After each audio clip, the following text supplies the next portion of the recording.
أعوذ بالله من الشيطان الرجيم بسم الله الرحمن الرحيم وبه نستعين عونك يا معين ولا حول ولا قوة إلا بالله العلي العظيم الحمد لله والعاقبة للمتقين ولا عدوان إلا على الظالمين اللهم صل وسلم وبارك على سيدنا وحبيبنا محمد صلى الله عليه وسلم وعلى آله وأصحابه وسلم اللهم آمين adá ọpẹ́ lọ sí ọ̀dọ̀ Ọlọ́run الحمد لله àlékún ìkẹ́ Ọlọ́run àti àlékún ìgẹ̀ rẹ̀ sí kó bá aláyélá ọ̀run ànábùwà Muhammad sallallahu alaihi wasallam ládá sàlátù ànábì kó bá àwọn sàhábà ànábì àwọn ọmọ ànábì àwọn ìyàwó ẹ̀ àwọn ará ilé ẹ̀ àwọn muhajirun àwọn ansor gbogbo àwọn olùtẹ̀lé rẹ̀ fún ànábùwà Muhammad tó fi kárí àwọn tí wọ́n tẹ̀lé àwọn sàhábà àwọn tabi'un àtàwọn tí wọ́n tẹ̀lé àwọn tí wọ́n tẹ̀lé àwọn sàhábà ànábùwà Muhammad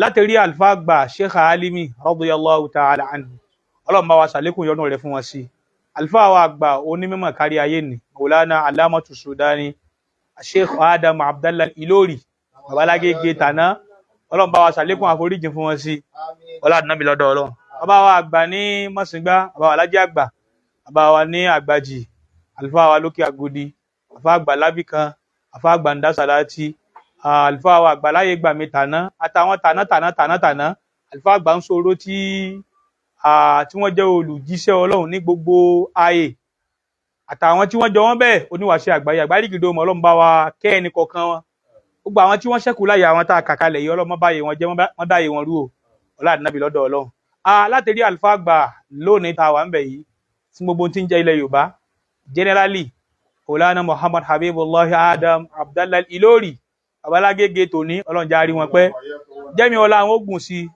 jẹ́mi àláfíà àwọn ogun sí gbogbo tí ń jẹ́ olùdí iṣẹ́ Ọlọ́run lọ́wọ́ tí ó mọ dó bí ọ̀tá nù lé àti níta nù ọmọ kí wà tí nù jẹmọ́ Ọlọ́run bá wa gbé àbálékè gbogbo wọn ọlá ànábì lọ́dọ̀ Ọlọ́run la hawla wala quwwata ní ìkàlẹ̀ àwọn àlùfáà wa samahatu sheikh alhaji Abdul Wasi' Salman waliyullah atayese Jackmel ọmọ babalágége asadulwaizi abakiloku àbúrò yan ọlọ́jà ara àwọn àlùfáà wa pẹ́ sí ọlá nàbí lọ́dọ̀ Ọlọ́run àti àlékún àánú Ọlọ́run àlékún oore àlékún mọ̀nsó ń bẹ lẹ́yìn rẹ̀ tí ń mọ bọ́ ṣe bọ́lọ̀ tí mọ̀ ń sọ fáwọn ẹni ẹ̀ tí ń bá àwọn àlùfáà wa ṣe látàná òní ọ̀la náà mọ̀ dá ọbẹ̀ láyéláyé ọlá nàbí lọ́dọ̀ Ọlọ́run la hawla wala quwwata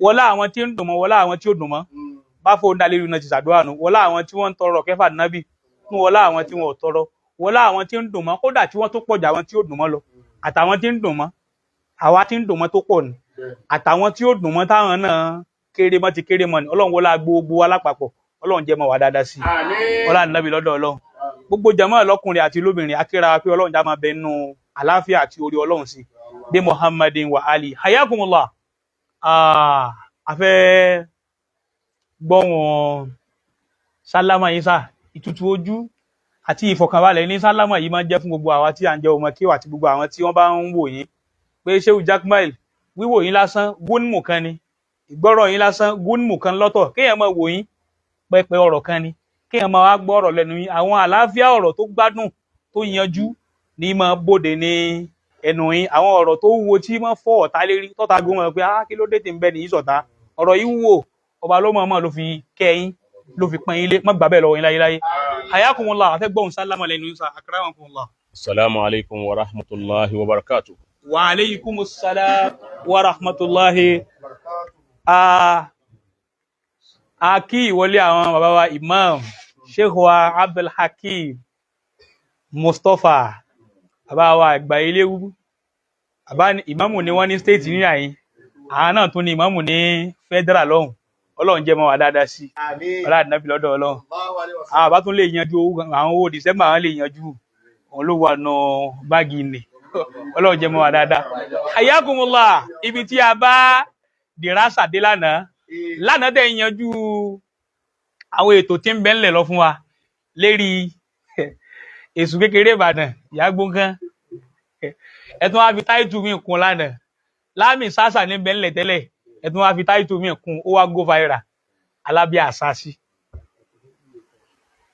àtàǹpàkò ní júwe kọ̀rọ̀ hayakumullah ẹ wá bá a débi pé lónìí ẹ fẹ́ mú àwọn tí wọ́n jẹ́ àwọn obìnrin albarizat àwọn tí wọ́n nasun jáko tán ní mímọ̀ tán mọ̀ mímọ̀ gan mọ̀ àwọn náà láti rí àwọn tí wọ́n bá Ànábì Muhammad lò gbà lóbìnrin àtàwọn tí wọ́n lò gbà lórí àwọn tábìrin àtàwọn tí wọ́n lò bẹ́ẹ̀ láti rí àwọn ẹni Ọlọ́run dé oníta wà ń bẹ̀ yìí láwọn obìnrin tí wọ́n dá nǹkan mọ̀ tán ní mímọ̀ tán dẹ̀ contribute sáyé in a positive way hayakumullah ibi tí a fẹ́ lọ lónìí nìyẹn sà àwọn obìnrin náà kí ni nǹkan tó fi contribute sí Islam tí náà ṣe tó dáa tá a lè rí ẹ̀kọ́ mú lára wọn láwa tá a ṣẹ́kù láyé lóbìnrin lónìí tí ó fi mú àwùjọ dáa pàápàá jùlọ lẹ́ẹ̀kan ẹ pòwe kan fún wa lẹ́ẹ̀kan pé àwọn alábárúwá ni wọ́n máa pa òwe yẹn wípé látò adibul mar'ata illa bil mar'a ó lè kọ́ obìnrin lẹ́kọ̀ọ́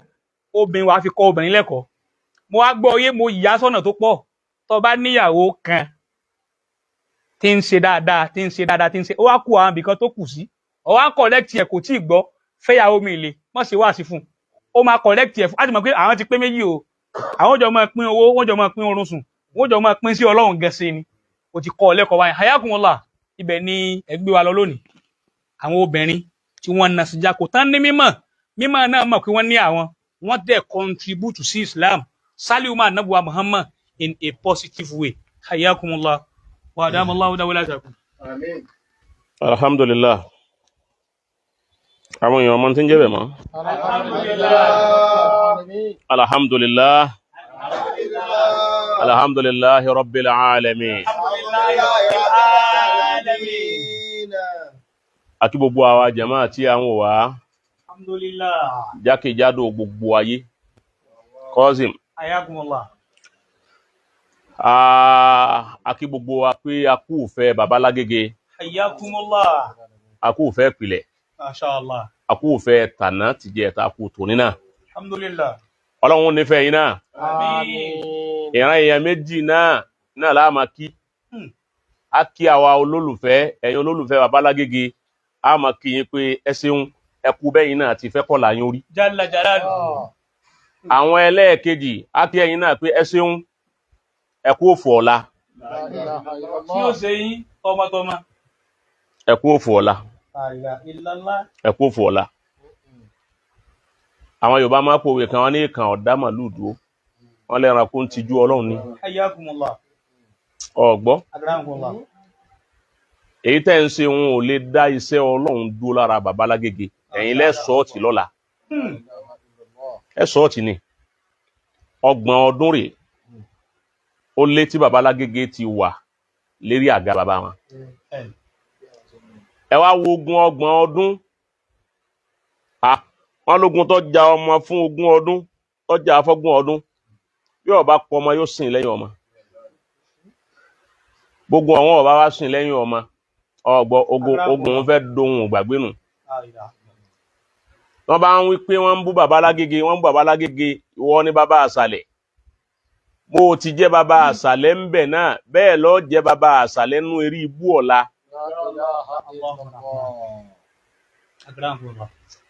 ọgbọ́ Àgbọ́yé bàbá. bẹ́ẹ̀ bá ra lọ wọ́n bá rí àárọ̀ kọ̀rálẹ̀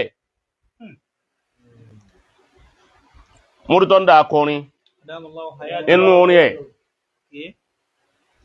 ó ní òwúrọ̀ lórí tí inú ẹ̀ ń dùn ọmọ balẹ̀ ó ṣe rí kó tó máa yàyọ̀ pọ̀ra ìwọ tó jẹ́ pọ́ yẹ kó máa gbàdúrà o wípé kálẹ̀sán ẹ̀ ju òwúrọ̀ lọ kálẹ̀sán ẹ̀ ju ọ̀sán lọ alẹ́ lójú ẹ jẹ́ ká máa fẹ̀ sọ sí orin ni bá a ti mú orin àwọn Lárúbáwá wá a máa mú orin àwọn tiwa náà wá Mashallah. ọgbọ́ Àgbọ́yé náà. òwúrọ̀ lórí tí inú ẹ̀ ń dùn ọmọ balẹ̀ ó ṣe rí ọ̀rá àárọ̀ ètí ọ̀rọ̀sán inú rẹ̀ wá ń dùn lọ́wọ́ ń wí pé ọfẹ́ ba ìjọba ẹnìkan jẹ́ La ilaha illallah. kí wọ́n fi nà ọ̀rọ̀ ìjọba tiẹ̀ Akramukumullah. gbọ́ Àgbọ́yé bàbá. òwúrọ̀ lórí tí inú ẹ̀ ń dùn ọmọ balẹ̀ ó ṣe rí kó tó máa yàyọ̀ pọ̀ra ìwọ tó jẹ́ kó yẹ kó máa gbàdúrà o wípé kálẹ̀sán ẹ ju òwúrọ̀ lọ kálẹ̀sán ẹ ju ọ̀sán lọ alẹ́ lójú ẹ jẹ́ ká máa fẹ̀sọ̀ sí ọgbọ́ Ayakumullah. wọ́n ń bá lọ ó ní òfu ọjọ́ kejì ọjà lọ̀rọ̀ àwọn tán lérò ìpè èrè ò ní wọlé o ire wọlé mi ire tó wọlé mi ò ní jáde Àmín. ẹni bá mi gbàdúrà o ire àwọlé wọn èèyàn tí ó bá mi sàmì ẹ is coming and waiting nire máa já sí. Allahu Akbar. béèyàn bá rò orí lára babalágége tó ó bá wa ṣàdúrà pé ó dalẹ̀ orí tiẹ̀ náà is coming and waiting ni. Ayakumullah. ọgbọ́ Àgbọ́yé bàbá. Ẹni bá rò lé lára wa tínú rẹ̀ dùn. Òun náà rí. Ìwọ tó rí oore wa tínú rẹ̀ wá dùn. Wọ́n mọ flash yẹn ni wọ́n ní pé ọpẹ́ orí. ó tún lẹ́yìn tèmi pẹ́pẹ́ as the rest everything sì máa ṣe gẹ́mẹ́ǹgẹ̀ òun lọ́kọ́ bẹ̀. Ṣẹgẹmẹgẹ. tá bá ti gbọ́kàn lọ́ọ̀lọ́hun tá bá ti tún nígbàgbọ́ pọ̀ lọ́hun mà ló lè ṣe o ká tún nígbàgbọ́ pọ̀ lọ́hun ò ní bọ̀lẹ̀ láti wá ṣàánú ò ṣe bọ́mọ èèyàn ló máa rán ẹnikẹ́ni tọ́lọ́hun bá rán sí mi ò tí ń bá lọ níwájú mi tètè jẹ́ ń bá Àmín. tí ń bá ń bọ̀ lẹ́yìn mi jẹ́ kó bá mi kiri ayé mi máa ṣe fò mí dá.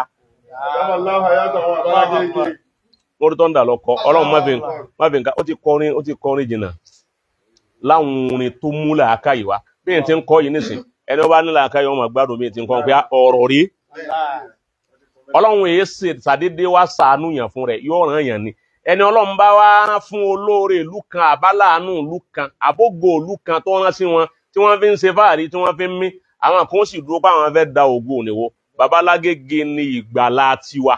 Masha Allah. ọgbọ́ Akramakumullah. babalágége tòní òun ni gáúsù sàmánì kìí ṣe gáúsù tàwọn tàṣọ́fù káwí o Ayakumullah.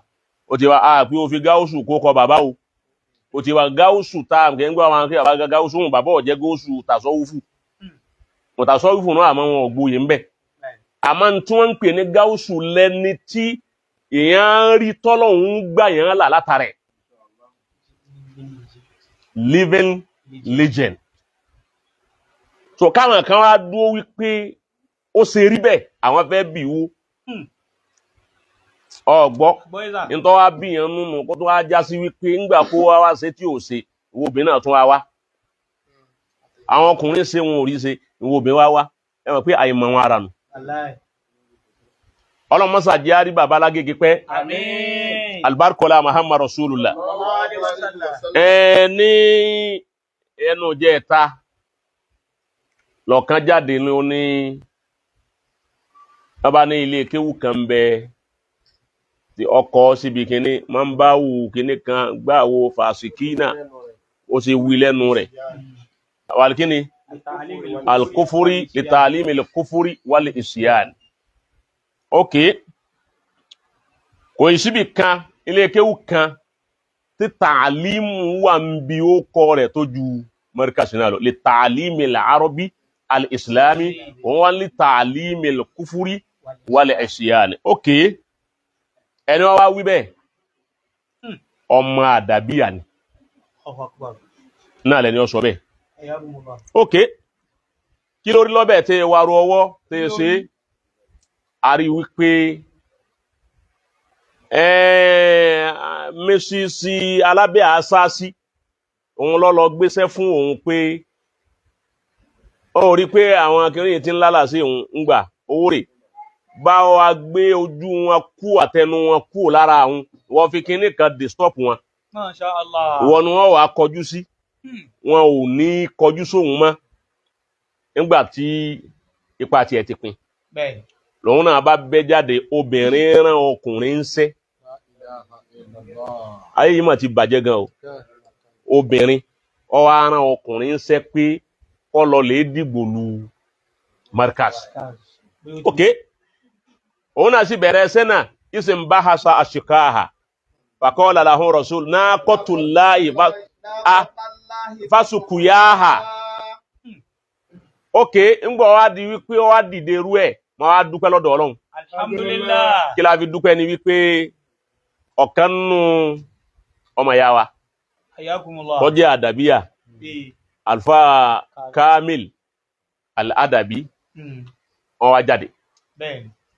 ó wá jáde wípé tó ọ̀rọ̀ tẹ́ ẹ rí ni tí àfáà yìí sọ yìí o ke ko sombi afu àdàbíyà o ó sombi afu are Bẹ́ẹ̀ni.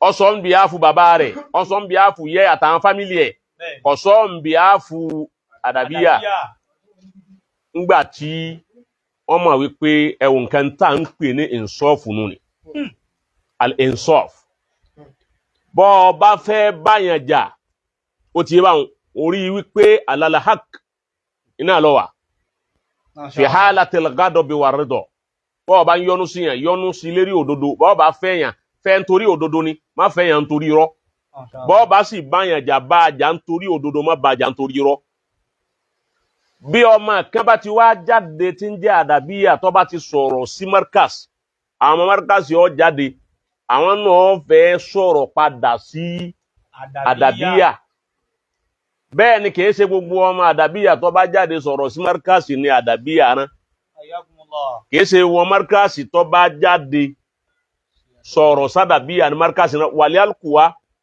markas ò ní rán ẹnìkan pé lọ àtàkì Ẹnìkan. ilé kéwù kan àbá àfà kan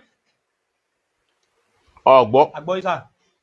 àbá Kamilu jẹ́ àmà wípé àdàbíyà náà nírẹ́ nìkan lọ àtàkì ilé kéwù kan àbá àfà kan ṣe àmà wípé irú eléyìí dáa púpọ̀ kódà yìí máa bomi tútù sọ́kèèyàn tí èèyàn bá rírú ẹ̀ Masha Allah. so èyí wọn láti bomi tútù sọ́kàn gbogbo ọmọ márkàsì tí bá ń wípé òun fẹ́ dá èsì padà fún ọmọ náà wọ́n dákun kọ́ máa dé èsì padà kún wo ti ọmọlábí ọmọlúàbí tó sọ̀rọ̀ kún ọmọ wo ti ọmọ núhù bí tó sọ̀rọ̀ Allahu Akbar. ọgbọ́ Akramukumullah. ọmọlúàbí àtọmọ núhàbí ìyàtọ̀ ń bẹ láàrin wọn ọmọlúàbí ọmọlúùbí Masha Allah. ọmọ tí lúùbí òun lọmọlúàbí ọmọ tí góòlì bí ọmọ núhàbí ni ọmọ tí ànábì núhàbí tó padà parẹ́ bọ́mọ núhàbí bá wá sọ ọ̀rọ̀ téèyàn fi parẹ́ ọmọlúàbí ti tún ọ̀rọ̀ náà sí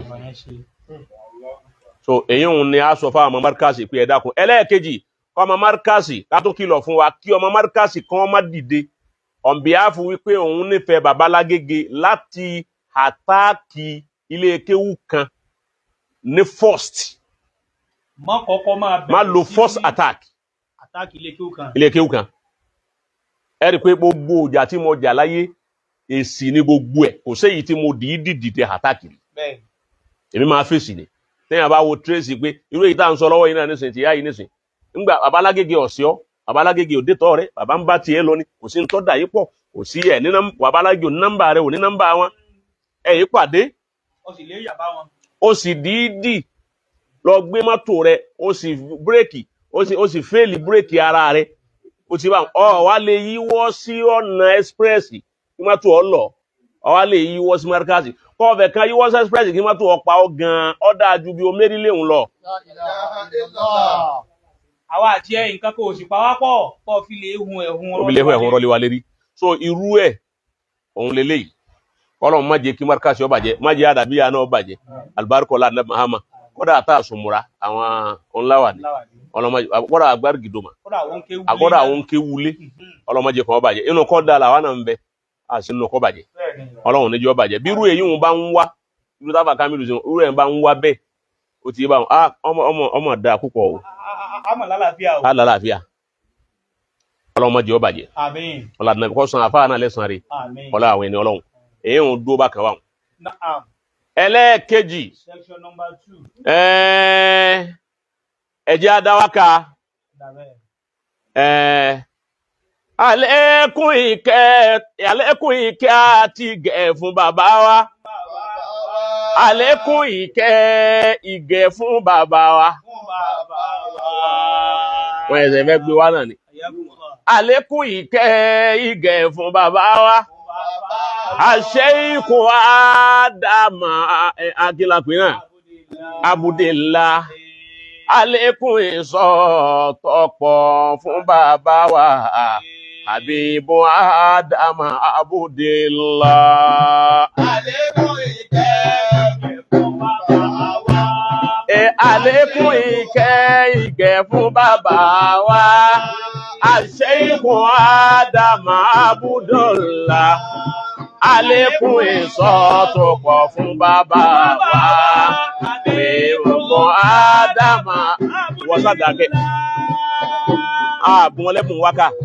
Wọ́n sára máa tẹ̀lé Kọ́símù. Èyí sẹ́sẹ̀ ń kọ́ òun náà wákà ni. Gbogbo ẹmọ mi lẹ́ẹ̀mọ́ wákà dá. Àlékún ìkẹ́ fún bàbá wa. Àlékún ìkẹ́ fún bàbá wa. Àṣẹ́yìnkù Ádámà Abudillah. Àlékún ìṣọ́ tó pọ̀ fún bàbá wa. Habibu Ádámà Abudillah. Àlékún ìkẹ́ fún bàbá wa. Ó dàbẹ́. Àlékún ìkẹ́ Fálùbà. Àṣẹ́yìnkù Ádámà Abudillah. Àlékún ìṣọ́ tó pọ̀ fún bàbá wa. Habibu Ádámà Abudillah. Ya Mudirana ya Habiballah. Alágége olólùfẹ́ Ọlọ́run, olólùfẹ́ gbogbo àwọn èèyàn. La takhafu lawmata laimi. Bàbá ẹ má bẹ̀rù àwọn ẹlẹ́nu sọ̀tì tí wọ́n ń sọ̀rọ̀. Allahu ma'akum. Ọlọ́run bá lékè ọlá bẹ pẹ̀lú yín. Wa ruhul qudusi ma'akum. Àwọn ẹ̀mí rẹ̀ mímú máa ń bẹ pẹ̀lú yín. Wa shaykhu Adam ma'akum. Ṣé káàdà máa ń bẹ pẹ̀lú yín? Wa ajdadukum ma'akum. Gbogbo àwọn tó ṣe ilẹ̀ ẹ̀mí wọn ń bẹ pẹ̀lú yín. La takhafu lawmata laimi. Gbogbo àwọn tí wọ́n kú yín nì. Láàrò báwọn fẹ́ ní fọ́lọ́wà, àbọ̀ fẹ́ gé nìkan kan lérí gbogbo yín. Ẹ fi wọ́n lẹ̀ má bẹ̀rù wọn àbá. Ya Maulana ya Mudirana. Alágége àwọn àlùbáríkà. Anta ibnul bar. Ọmọ alẹ́lẹ̀ yìí. Wa anta al-ibnul hakiki. Ọmọ àpilẹ̀ gẹ́gẹ́ ni yín. Wa anta Habibu Ádámà Abudillah. Èyí gangan ni olólùfẹ́ ṣe káàdàmù jùlọ tọ́lọ́run fi Habibu tẹ́ǹkẹ́ tó fi ta ṣe káàdàmù lọ́rẹ́. Wa faka isimuka fi'ilaka. Orúkọ yín ó ṣe déédéé iṣẹ́ tẹ̀ ṣe. Hababuta abaka. Ẹ nífẹ̀ẹ́ bàbá yín púpọ̀. Wa anta Habibu abika. Ẹ̀yin jẹ́ wọ́n lólùfẹ́ bàbá yín. Anta Habibu abika. Ẹ fẹ́ bàbá yín ju báyé gbèrò báwọn Wa kan lọ. abuka Habibuka. Àwọn gangan ṣe káàdàmù gan olólùfẹ́ ti yín náà. Mudiru Habibu abihi. Bàbá àwọn Alágége tò ní lọ́lọ́lùfẹ́ bàbá wọn. Wa abuhu Habibu bunihi. Ṣé káàdàmù lọ́lọ́lùfẹ́ ti ṣe ti. Dum tayyiba sidifi tuqa. Ẹ máa bẹ́ nú orí àtàkùn. Da solima. Ẹ fà àwọn alábòsí ilẹ̀ kan máa ráre kan máa ṣẹ̀sín. Da solima. Ẹ fà àwọn alábòsí ilẹ̀ kan máa pariwo. Yuridu an yakhda'uka. Tó bá ń pèjẹ́ pèrò, báwo mú yín lọ́dún lóṣù. Fa inna asibaka Allahu. Ọlọ́wọ́ bá àlékè ọlá tí ń tó yóò sì máa tó Huwa alladhi ayyadaka binasrihi. Ìní pẹ̀lú àṣẹ rẹ̀ ní fi ń tó yín lọ́wọ́. Wa bil mu'minin. Wa allafa bayna qulubihim. Ọlọ́wọ́ bá àlékè ọlá gángan ní sọ yín ní dàrẹ́tì yín ó wá mú ẹ̀mí. Allafa bayna Ó qulubihim. kó ẹ̀mí wọn papọ̀ lérí yín. Wa allafa bayna Àwọn ọ̀tá ń qulubihim. ṣe méjìlí lérí ti yín náà. Gbogbo kó wá ní ná owó fáwọn èèyàn kún ó lè nífẹ̀ẹ́ wọn. Bàbá Alágége nìkan ni ò fowó ra ìfẹ́. Ẹ fowó rà bẹ́ẹ̀ fowó rà yìí fàdágbàta. Bàdágbàtà. Fàdágbàta bàbá. Fèébú gbàtà. Fèébù gbàta. Fìbanilókọjẹ́ bàtà. Ìbánilọ́kọjẹ́ Fi wàhálà gbàtà. Wàhálà kọ́lẹ̀ ti jáfa. Ìrọ̀rùn lọ́lọ́run ọba gbàtà lọ́gbà gbòòrò fún yín. Ọlọ́wọ́ bá àlékè ọlá ló fi ìfẹ́ yín sábẹ̀. Gbogbo àwọn tí ń nífẹ̀ẹ́ Bàbá Alágége, àwọn tí ò fojú kàn wọ́n rí 90%, àwọn tó fojú kàn wọ́n ní 10%. Wàlá. Wọ́n sì ń nífẹ̀ẹ́ yín bẹ́ẹ̀. Allafa bayna qulubihim. Ọlọ́wọ́ bá àlékè ọlá ó láwọn ọ̀tá. Law anfaqta ma fil ardi jami'a. Ohun tí ń bẹ lérí ilẹ̀ ilẹ̀ pátápátá. Bẹ́ẹ̀ bá ná gbogbo owó ayé fún wa. Bẹ́ẹ̀ bá ná gbogbo wáyé fún wọn. Kí wọ́n lè nífẹ̀ẹ́ yín. Wọ́n lè nífẹ̀ẹ́ yín bàbá. Bàbá Alágége ọmọ Ádámà. Babalagege Mudiru Markaz. Olórin bá kọrin tó bá fẹ́ kí àwọn ọba tó bá kà láàlá kọ máa wọn lérí. Masha Allah. Ní Babalagege Habibu ọmọ Ádámà. Adamallahu hayatahu. Ọ̀gbọ́. Babalagege tòní. Ọmọ bàbá wa Ádámà. Ọmọ Ajé Adama. Láwọn bákítà máa fi àdìdì jẹ̀míyá. Máa alábùtà rẹ̀ ìlàkòló bẹ̀yẹn. Ìbá wọn ti ń náwó fáwọn èèyàn kún ó lè máa kí wọn. Ibi wọn bá tún dẹ́yìn táwọn tún bú wọn náà. Wọ́n lè máa yìn wọ́n, wọ́n fún wọn lọ́wọ́ sí fún wọn lẹ́yìn. Àwọn èèyàn nífẹ̀ẹ́ Babalágége nífẹ̀ẹ́ ànídákú. Ìfẹ́ tí èsè fẹ́ kékeré. Walakinna Allah allafa bainahum. Ìnáwó àti ìṣúra kí wọn. Ọlọ́run wọn máa gbé bàbá lékè. Òun ni ó máa gbé yín lékè púpọ̀ ọ̀tá. Ogun yẹn pọ̀. Ó pọ̀ o. Ọ̀pọ̀ púpọ̀. Àti inú ilé àti ìta. Àtogun abẹ́ ilé, àtogun ìta, àtogun òde. Lérí ẹnìkan. Bàbá Gala máa pè ní 1-man battalion. 1-man battalion Babalagege. Babalágége ní jẹ́ bẹ̀. Ayakumullah. Ẹ̀rí nǹkan báwọn. Ọlọ́run tó wá ṣe é bẹ̀ fún wọn. Alhamdulillah. Ẹ̀mí ṣéka Ádámà ní òfin ilẹ̀. Alhamdulillah. Torí wípé àníyàn tẹ́ ẹ fi ń ṣiṣẹ́ bàbá yín lọ́lọ́run fi ń ba yín lò. Alhamdulillah. Ọ̀tá gbìyànjú wọn sáré ńgbà Ọlọ́run fún wọn ṣe. Òun ló fà tó fi tún dọ̀rọ̀ àtúnrán obìnrin wa. Masha Allah. Àlékún ìgẹ̀ bálùbà wa. Àlékún ìgẹ̀ bálùbà wa. Àṣẹ́yìnkù Ádámà Abudillah.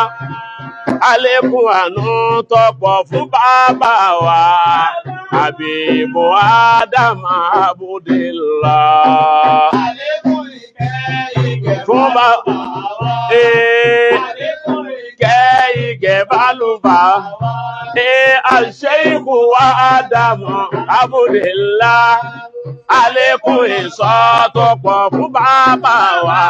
Habibu Ádámà. Ya Habiballah, Ya Habiballah, Ya Habiballah, Ya Habiballah, Ya Buna Adamana, Ya Buna Adamina, Ya Buna Adamina, Ya Habiballah, Agbógun má ti lọ máa dá. Agbógun má ti lọ máa dá. 1-man battalion. Habiballah, Ya Habiballah, Ya Habiballah. Mudiru marikazina. Mudiru marikazina. Mudiru marikazina. Ya Habiballah, Ya Buna Abudillah. Ya Buna Abudillah. Ya Habiballah, Ya Habiballah. Káwọn olólùfẹ́ ọba amúmi sí yíhun dáadáa. Wọ́n bá amúmi sí inú wọn dùn àbí inú wọn dùn. Ògo kan tí Ọlọ́run fi ṣàánú ilẹ̀ Yorùbá lónìí nù. Masha Allah. Ọ̀gbọ́ Àgbọ́yésà. táwọn Haúsá gan ò nírú ẹ̀. Masha Allah. Haúsá ò nírú ẹ̀. Alhamdulillah. Ọlọ́run wá fi ṣàánú ilẹ̀ Yorùbá. Ògo ẹyọ kan tí ṣàánú wa ní àsìrù tá a wà yìí ilẹ̀ Yorùbá. Bọ́bá nírọ́ ní pa èyí ṣe tí gbogbo yín bàjá.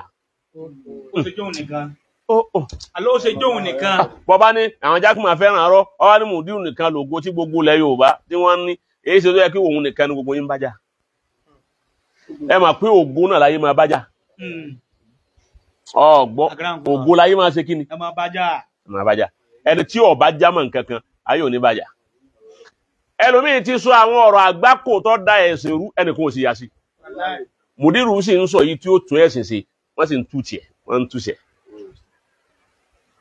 So Ọlọ́run mọ́sá jẹ́ àrí bàbá pẹ́. Àmín. Bàbá wa ṣàlékún dáadáa fún wa. Àmín. Ọlọ́run àwọn ènìyàn. Náà Item tó kàn. áítẹ́ẹ̀mù tó kàn òun ni pé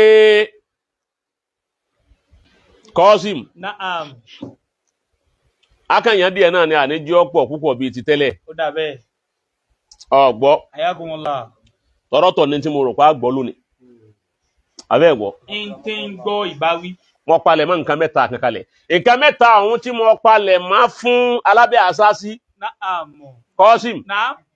mẹ́ta ni dáhùn pé méje mo ní èkú tí í ṣe Bẹ́ẹ̀ni. ẹyọ kan ni ó kù mẹ́fà yòókù yín fi pamọ́ tọ́ra ẹyọ kọ̀ọ̀kan ló ní nǹkan kọ̀ọ̀kan tá a fi yàn nǹkan mẹ́ta kan ń bẹ tí mo palẹ̀ mọ́ fún alábẹ́ àṣásí Ayakumullah.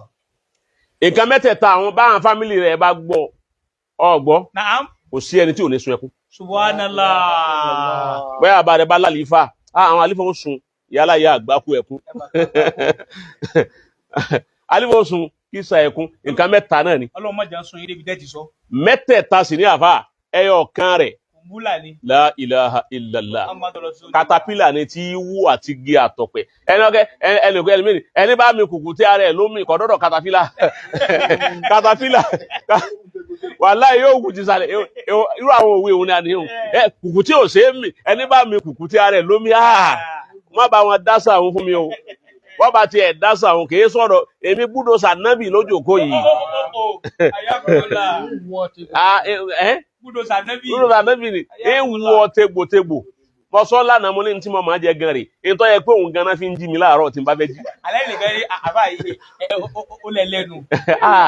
Kọ́sìm mo Ayakumullah. fẹ́ràn arú àwọn nǹkan báyìí àwọn àmà wa ná sírí àtẹ Wẹ́rẹ́wẹ́rẹ́. la ilaha illallah àmọ̀ wa yàn mo lè yàn ní 1 year Lọ́dún kan.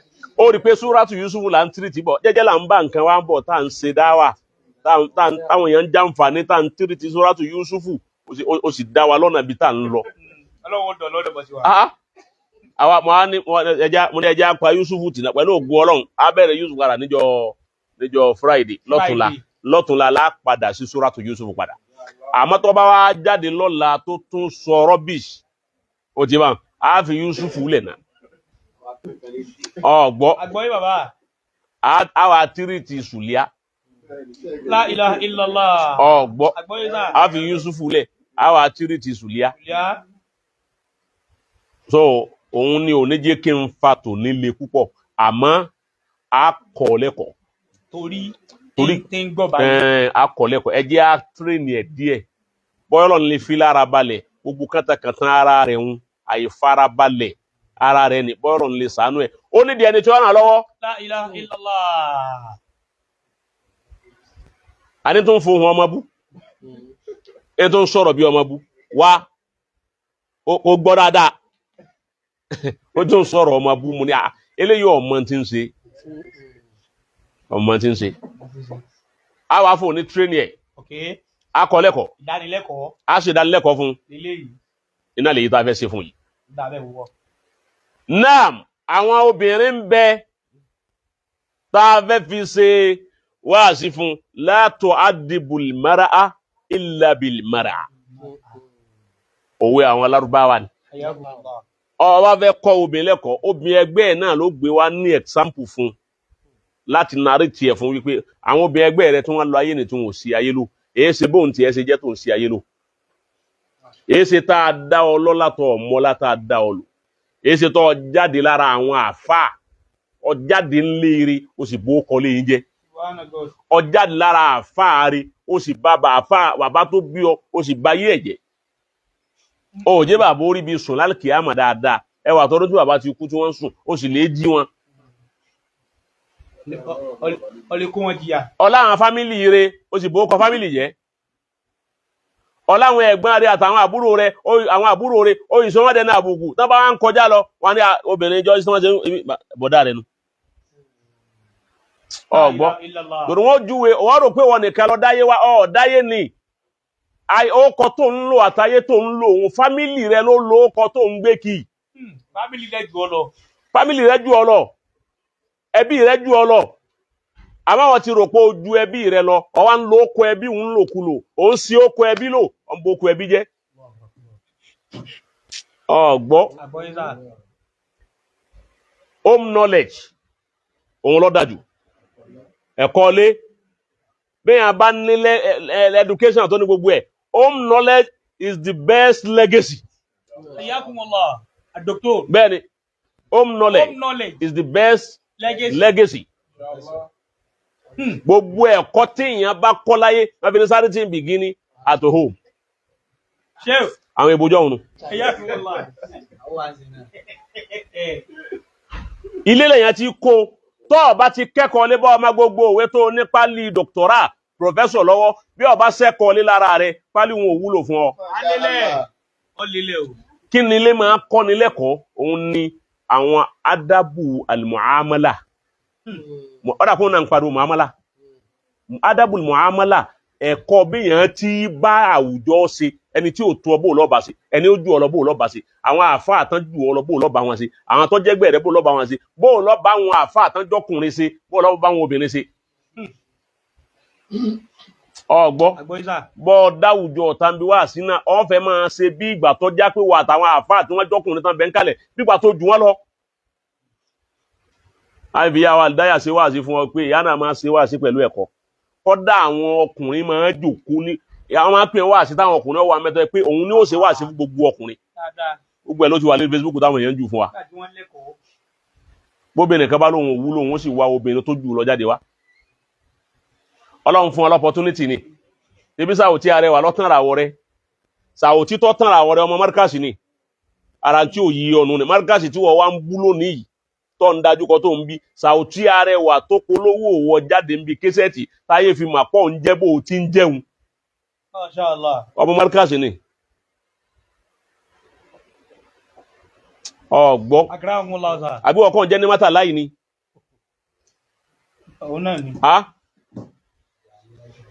òun lọ pariwo ní mátà láì ní mátà láì ní mátà láì ní mátà láì táà fi mà pọ̀ ń bẹ bí ẹ bá Sàwòtí tí ń pariwo ní mátà ní mátà ní mátà á ní mọ̀ ọ́ kọ́dà ó pè ọ ní ìránṣẹ́ ọlọ́run ló pè ọ tó dáhùn ní sì ń pariwo ní mátà láì ní mátà láì ní mátà láì gbogbo àná bá dára bá wọn òpè àwọn ọmọ ẹlẹ́nìkan bẹ tí ń tún jẹ́ ní mátà láì o tọ́lọ́run pé o àṣekè sọ ọlọ́run ló pè ọ ó sì pè ní àtọ́tẹ̀lẹ̀ tọ́lọ́run pé ó sì pè jẹ́ ni Kọ́sìm ó sì kọlù gbé asọ́lọ́run kó pè kí tọ́lọ́run ló pè kí ẹ sọ kọlù ara ẹ̀ gan-an ló gbé ọ̀tọ̀ ní tọ́lúwa fẹ́ pè ọ fún ó sì lè gba kọlù ń kọlù ọwá rí sí ìbùtẹ́bọ̀rọ̀ so ìwọ̀n ní wọ́n yẹ kó ara mẹ́ntẹ́nì ọmọ Markaz ló pe ìràwọ̀ rẹ jáde ó yẹ kó mẹ́ntẹ́nì ara rẹ̀ ọgbọ́ kó lè bá sustain maintain and sustain kó lè sustain ìtọ́ dáa fún ọnu kó fara ẹ̀ balẹ̀ kó calm down pé làákàyà rẹ̀ wálé mọ́ mẹ́ni tó ń ṣe adó lórí gbà náà kò sunrun mẹ́ta tí ẹ̀dá máa ń sùn soko dùbúlẹ̀ bó tún yà kọ́ta kàkà o fẹ̀gbẹ́ lélẹ̀ rántí ọmọ ẹni tí wọ́n ń ṣe ọ̀rántí pátápátá dìde ni ẹ o kò sówó lọ́wọ́ ìyá kò sí lọ́wọ́ dáàdì ẹ fi wọ́n lọ́kàn balẹ̀ kán lè ráyé gbé fi wọ́n lọ́kàn balẹ̀ mọ́ yọ wọ́n lẹ́ ọ̀ ń yọ àwọn fámìlì ẹ̀ lẹ́nu púpọ̀ ní máa fi orin àwọn ń fújì máa fi lálàsí ẹ̀ ojú àwọn oṣù orin bàbá wà lọ́hùn èèyàn tó bá àwọn èèyàn rẹ tí wọ́n sì ń lá ọ nílàkúlà wọ́n bẹnu kọ́mẹ́ǹtì náà kọ́mẹ́ǹtì lọ́wọ́ báyìí nìsín ìjọ tó ń sọ̀rọ̀ tiẹ̀ wọ́n ń hèlì ẹ̀ àwa fọ́n kòbókò wọ́n ń kọ́mẹ́ǹtì yẹ bú eré ibú tẹ̀ ẹjọ́ ń ṣe láàrin ara yín ẹ̀mọ̀ lèyẹn jù ẹ bá ti rú wọn kọ́mẹ́ǹtì báwọn àwọn tí ń láàánú wọ́n lálàkúlà ìbá ní kọ́ sọ wípé àwọn ọmọ tí ń dúró ti lẹ́yìn òun pé kó búra kó gbé kúrò àwọn àbúrá yàn yín pé ọ̀sẹ́ni wọn ò máa la ẹ̀rí pé kò dínà yẹn kò sí nínú. náà tó bá wá rí bẹ́ẹ̀ Kọ́sìm òun lọ lè jálé agbọ́n òun ló béèrè àgbákò bẹ́ẹ̀ ni nígbà tí yàn bá wá lọ wájú ilé sọ́jà tó lè yọ gbùgbù ẹ wà sásí ṣe àbí ọkọ ẹ wájú ilé ẹ̀yẹn lọ wájú ilé sọ́jà ó sì jòkó lẹ̀ ó sì yan globe ẹ̀ ó sì mọ́rí àbọ̀ ọ̀fẹ́ sóògùn owó ọ̀fẹ́ ṣe nǹkan kan wọ́n á ní olè wá bàtà sọ́jà wá wọ́n sì ní sọ́jà tó ẹ̀ṣẹ̀ darí ogun orígbà kò ní ẹ̀fẹ́ lórí pẹ̀lú àwọn nǹkan tó le ogun ó mà lágbára o wọ́n ní sọ́jà tó ẹsẹ̀ darí ogun ó ti bá wọn bàtà tọ́wọ́ dé tí ò tí ì bọ́ lẹ́sẹ̀ ìwọ ni kò bọ́ fúnra rẹ̀ ẹ wà gbáko tó bá yẹ pé èèyàn mẹ́jọ ọlọ́pàá lójú ogun wọn ló sì kẹsàn. Naam mufaddal wọ́n yá dáhùn kí n sàǹfààní wọn kí gbogbo ayé ọjà nfààní lára rẹ̀ òun ni kakọ́ o àwọn obìnrin ẹgbẹ́ rẹ̀ náà tí wọ́n mọ̀ wọn ara wọn obìnrin míì náà tó lọlé kí ó tó mọ̀ wọn rẹ̀ tí wọ́n máa sì gbéraga sọkùnrin kò sí bóbìnrin ṣe lè wọ ọmọ kéwú kọ́dà kọ́ ọmọ kéwú jọkùnrin lọ ó ní tọkùnrin ọkọ̀ tó mọ̀ ọ̀n tá ń pè lọ́kùnrin nù ká tó wá pé wọ́n tọ́já sí pé ẹ̀gbọ́n lẹ̀ kéwú ní bẹ lọ́wọ́ rẹ̀ ẹsẹ̀ kéwú gidi àwọn àṣàkú kéwú àwọn kéwú táwọn bàbá bá ń kọ́ máa ń kéwú nu kíláàsì tí wọ́n ń ṣeré kí tètè rẹ̀ ń ta sí i ìwọ́n náà wá kójà lọ́lọ́ dàfà àwọn kéwú tí ọ̀ká tí ò kún agolo rọ́ọ̀bù kéwú tí ò débi kan ọba tí wọ́n pé kéwú rẹ̀ bá dán ọ lójú ọ̀yanjú pẹ̀lú ògbó ọlọ́run ọmọ tó wà ní Darul Ulum àbí Haruna Rashid àbí lè kéwú wa lókè Agodi yàyín lọ́mọ obìnrin tó wà bóyá wà tàòjí lọ́wọ́ ni o bísá ní tàòjí ni o òun láàgbé fún ọ kakọ́ bálà yìí. àmọ́ astream ẹ̀ láìfù ni o láìfù ni gbogbo ayé ọmọ wò kò gbọ́dọ̀ jẹ́nu yàrá wọ́n máa ju ìbéèrè sí ọkọ ọmọ adáhùn pẹ̀lú tí màá yín pọ̀ ọmọ nǹkankan kírú ẹ̀ wá lanu sọ lẹ́nu rẹ̀ wípé ọmọ kéwù ju mùdírù lọ ọmọ kéwù jù ọ lọ mo sì gbá mo ṣàwo ọ̀rọ̀ yẹn pọ̀ ọ̀rọ̀ yẹn pọ̀ ọ̀nà yẹn jìnnà ó jìnnà nígbà jẹ́ kí màláìka ló ń kọ́ kéwù ó jìnnà náà màláìka kọ́ yẹn kéwù gan-an bó dé yà yín ó ṣe pẹ̀lẹ́pẹ̀lẹ́ ilé àmọ́ wọn lò fún ọ wọ́n bá tiẹ̀ wá lólè àmù fún ọ ilé àwọn iṣẹ́ òdì ní í ṣe lára rẹ̀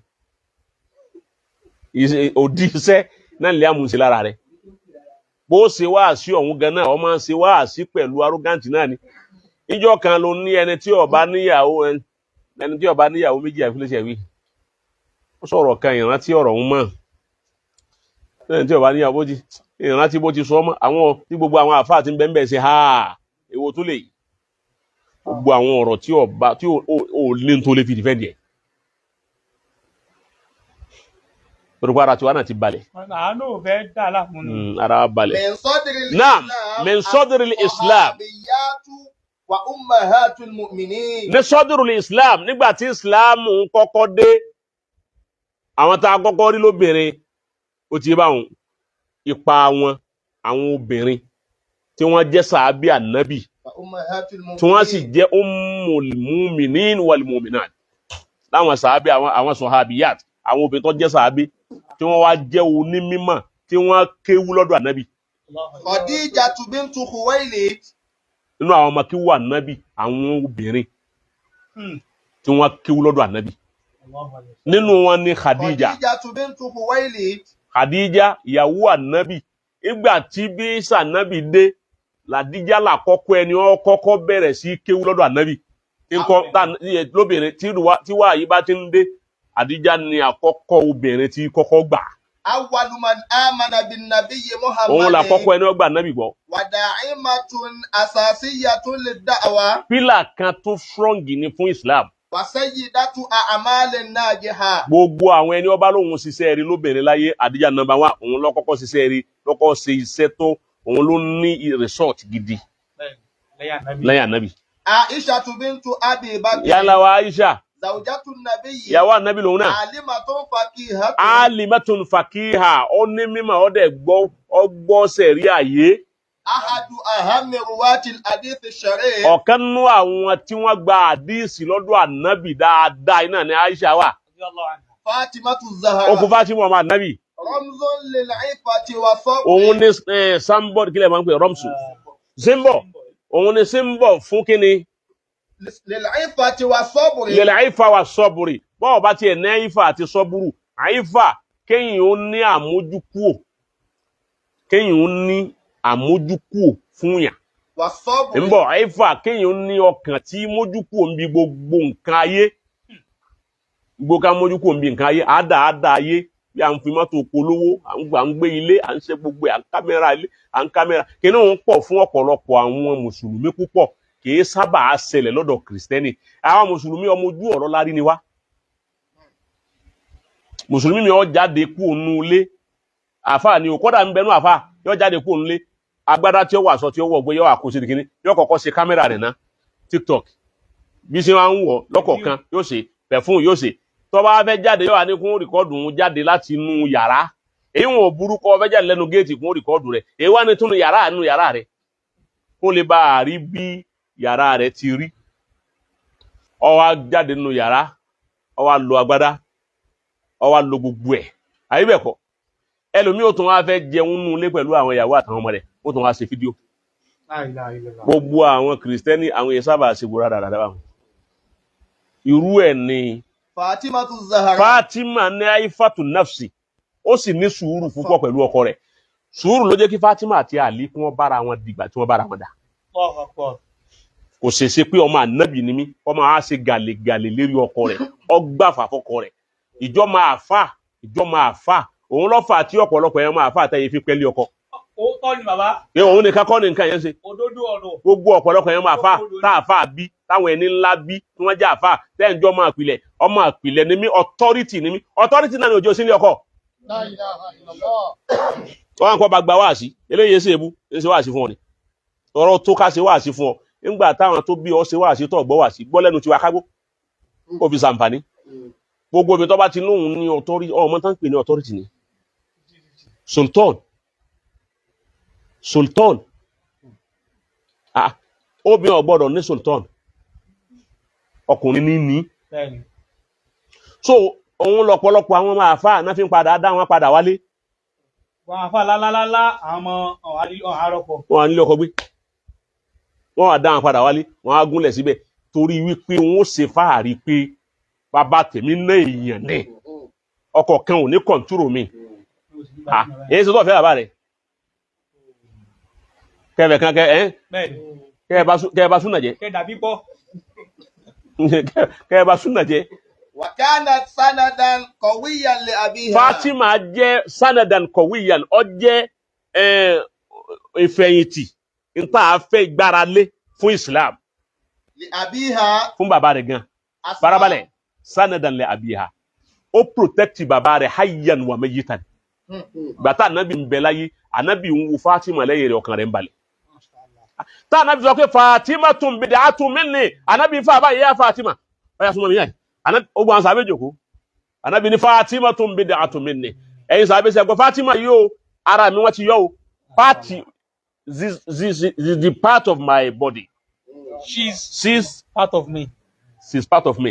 Èbó kékeré tí ò ní sí wàhálà rà bí. Èmi tó ń fagùn. Barakallahu fika. Àlọ́ fẹ́ yà yìí sẹ́. Èbó ọlọ́gbé èbó yìí. Ètò lè mú ọmọ bẹ̀ lọ́dún yìí. Àwọn èèyàn ti sọ. Ẹ ṣe ohun mi o pẹ̀lú ti kọ́sìmù tẹ fún déètì. Látàná àwọn èèyàn wá ń tẹ̀sí wọ́n ń congratulate. Pé congratulations ṣé o kọ́sìmù. Ẹni tó ti gbé ti pé congratulations ṣé o kọ́sìmù. Ọgbọ anabi ni Fatima bid'atun minni party body mi ni mana agboba ha gbogbo yin mo wi pa fi ẹni ó bá yín mú Fatima bínú tó hùwà sí Fatima te bínú èmi anabi ó bínú sí Allahu alayhi wa sallam ẹni ó bá sì yọ tí Fatima bá yọnu sí èmi anabi ó yọnu sí anabi sọ kú tó lọ anabi sọ tó pé wọ́n ní gbogbo obìnrin tí ó wà lè Janna wọ́n la ṣáájú wọn anabi fún ní authority òun lọ authority torí kò authority lọ́dọ̀ ọkọ rẹ̀ bàbá rẹ̀ wá fún authority alkiyama kò sí ló sọ kò wá sí authority ń lò sọ pé bàbá rẹ̀ tún wá kú tán ọmọ ìgbà tí Fatima fi sunkún bàbá rẹ̀ ni tí Fatima fẹ́ ya wèrè tí ó wá jáde Fatima wá jáde ó lè jáde lọ́sàn gẹ́gẹ́ àbí láàrin òru yóò ní ya wé abutawu bàbá mi o Fatima àwọn èèyàn máa lè àwọn kálukú máa lè padà pé dákun ṣe sùúrù tí ń fi ń sun ẹkún lẹ́kún tí Fatima fi kú kọ̀ dákẹ́ ẹkún bàbá rẹ̀ tó sunkún bàbá rẹ̀ ni wọ́n tí bàbá rẹ̀ ọ̀fàlù lọ́wọ́ rẹ̀ tí bàbá rẹ̀ bá wá fàlù ni ó jẹ́ bàbá rẹ̀ ó sinmi bí ọ wà lọ́hùn mo Fatima máa ṣe sùúrù yé sùúrù ọ̀pọ̀ fún ọ sí naifatun nafsi ní ayọ̀ ọkàn mi kó fi rẹ̀ lọ́kàn balẹ̀ má gbé ẹ̀dọ̀ rẹ̀ má gbẹ́dọ̀ rẹ̀ gbóná. calm down. sanadan li abika. wakum sanada wakuni sanadan li abiki wọn náà lè jẹ́ pílà tí bàbá rẹ̀ tí wọ́n fẹ́ yọ̀rọ̀ gbọ̀kú sí lè jẹ́ backbone àbí kílẹ̀ máa ń pè fún bàbá rẹ̀. Asma'u bintu Abi Bakr. Asma'u ọmọ Abubakiri náà. Zatun nitaqayn. Òun ló ní ránkì méjì gan lòun ní. Sa'adatin nabiyya wa abiha. Ó ràn Ànábì lọ́wọ́ ó sì ràn bàbá rẹ̀ náà lọ́wọ́. Fil hijrati. Ibi hijira Rufaidatul Aslamiya òun la kọ́ awwalu mumuridọ òun la kọ́kọ́ nọ́ọ̀sì inú Islam wípé Islam náà pé Islam wọn kọ́kọ́ ní nọ́ọ̀sì láyé Rufaidah ni òun ni first ẹ̀wọ̀n nǹkan a máa tírìtì àwọn èèyàn tí wọ́n bá lójú ogun àwọn tó bá ní injury tí wọ́n wíńdì lójú ogun àwọn ni máa tọ́jú òun ni Rufaidah ni máa tọ́jú wọn ẹ̀wọ̀n nǹkan ó nípa tó dánú Islam òun là kọ́kọ́ nọ́ọ̀sì. Khawlatu bintul Azur. Khawla ọmọ Azur. Muharibatun.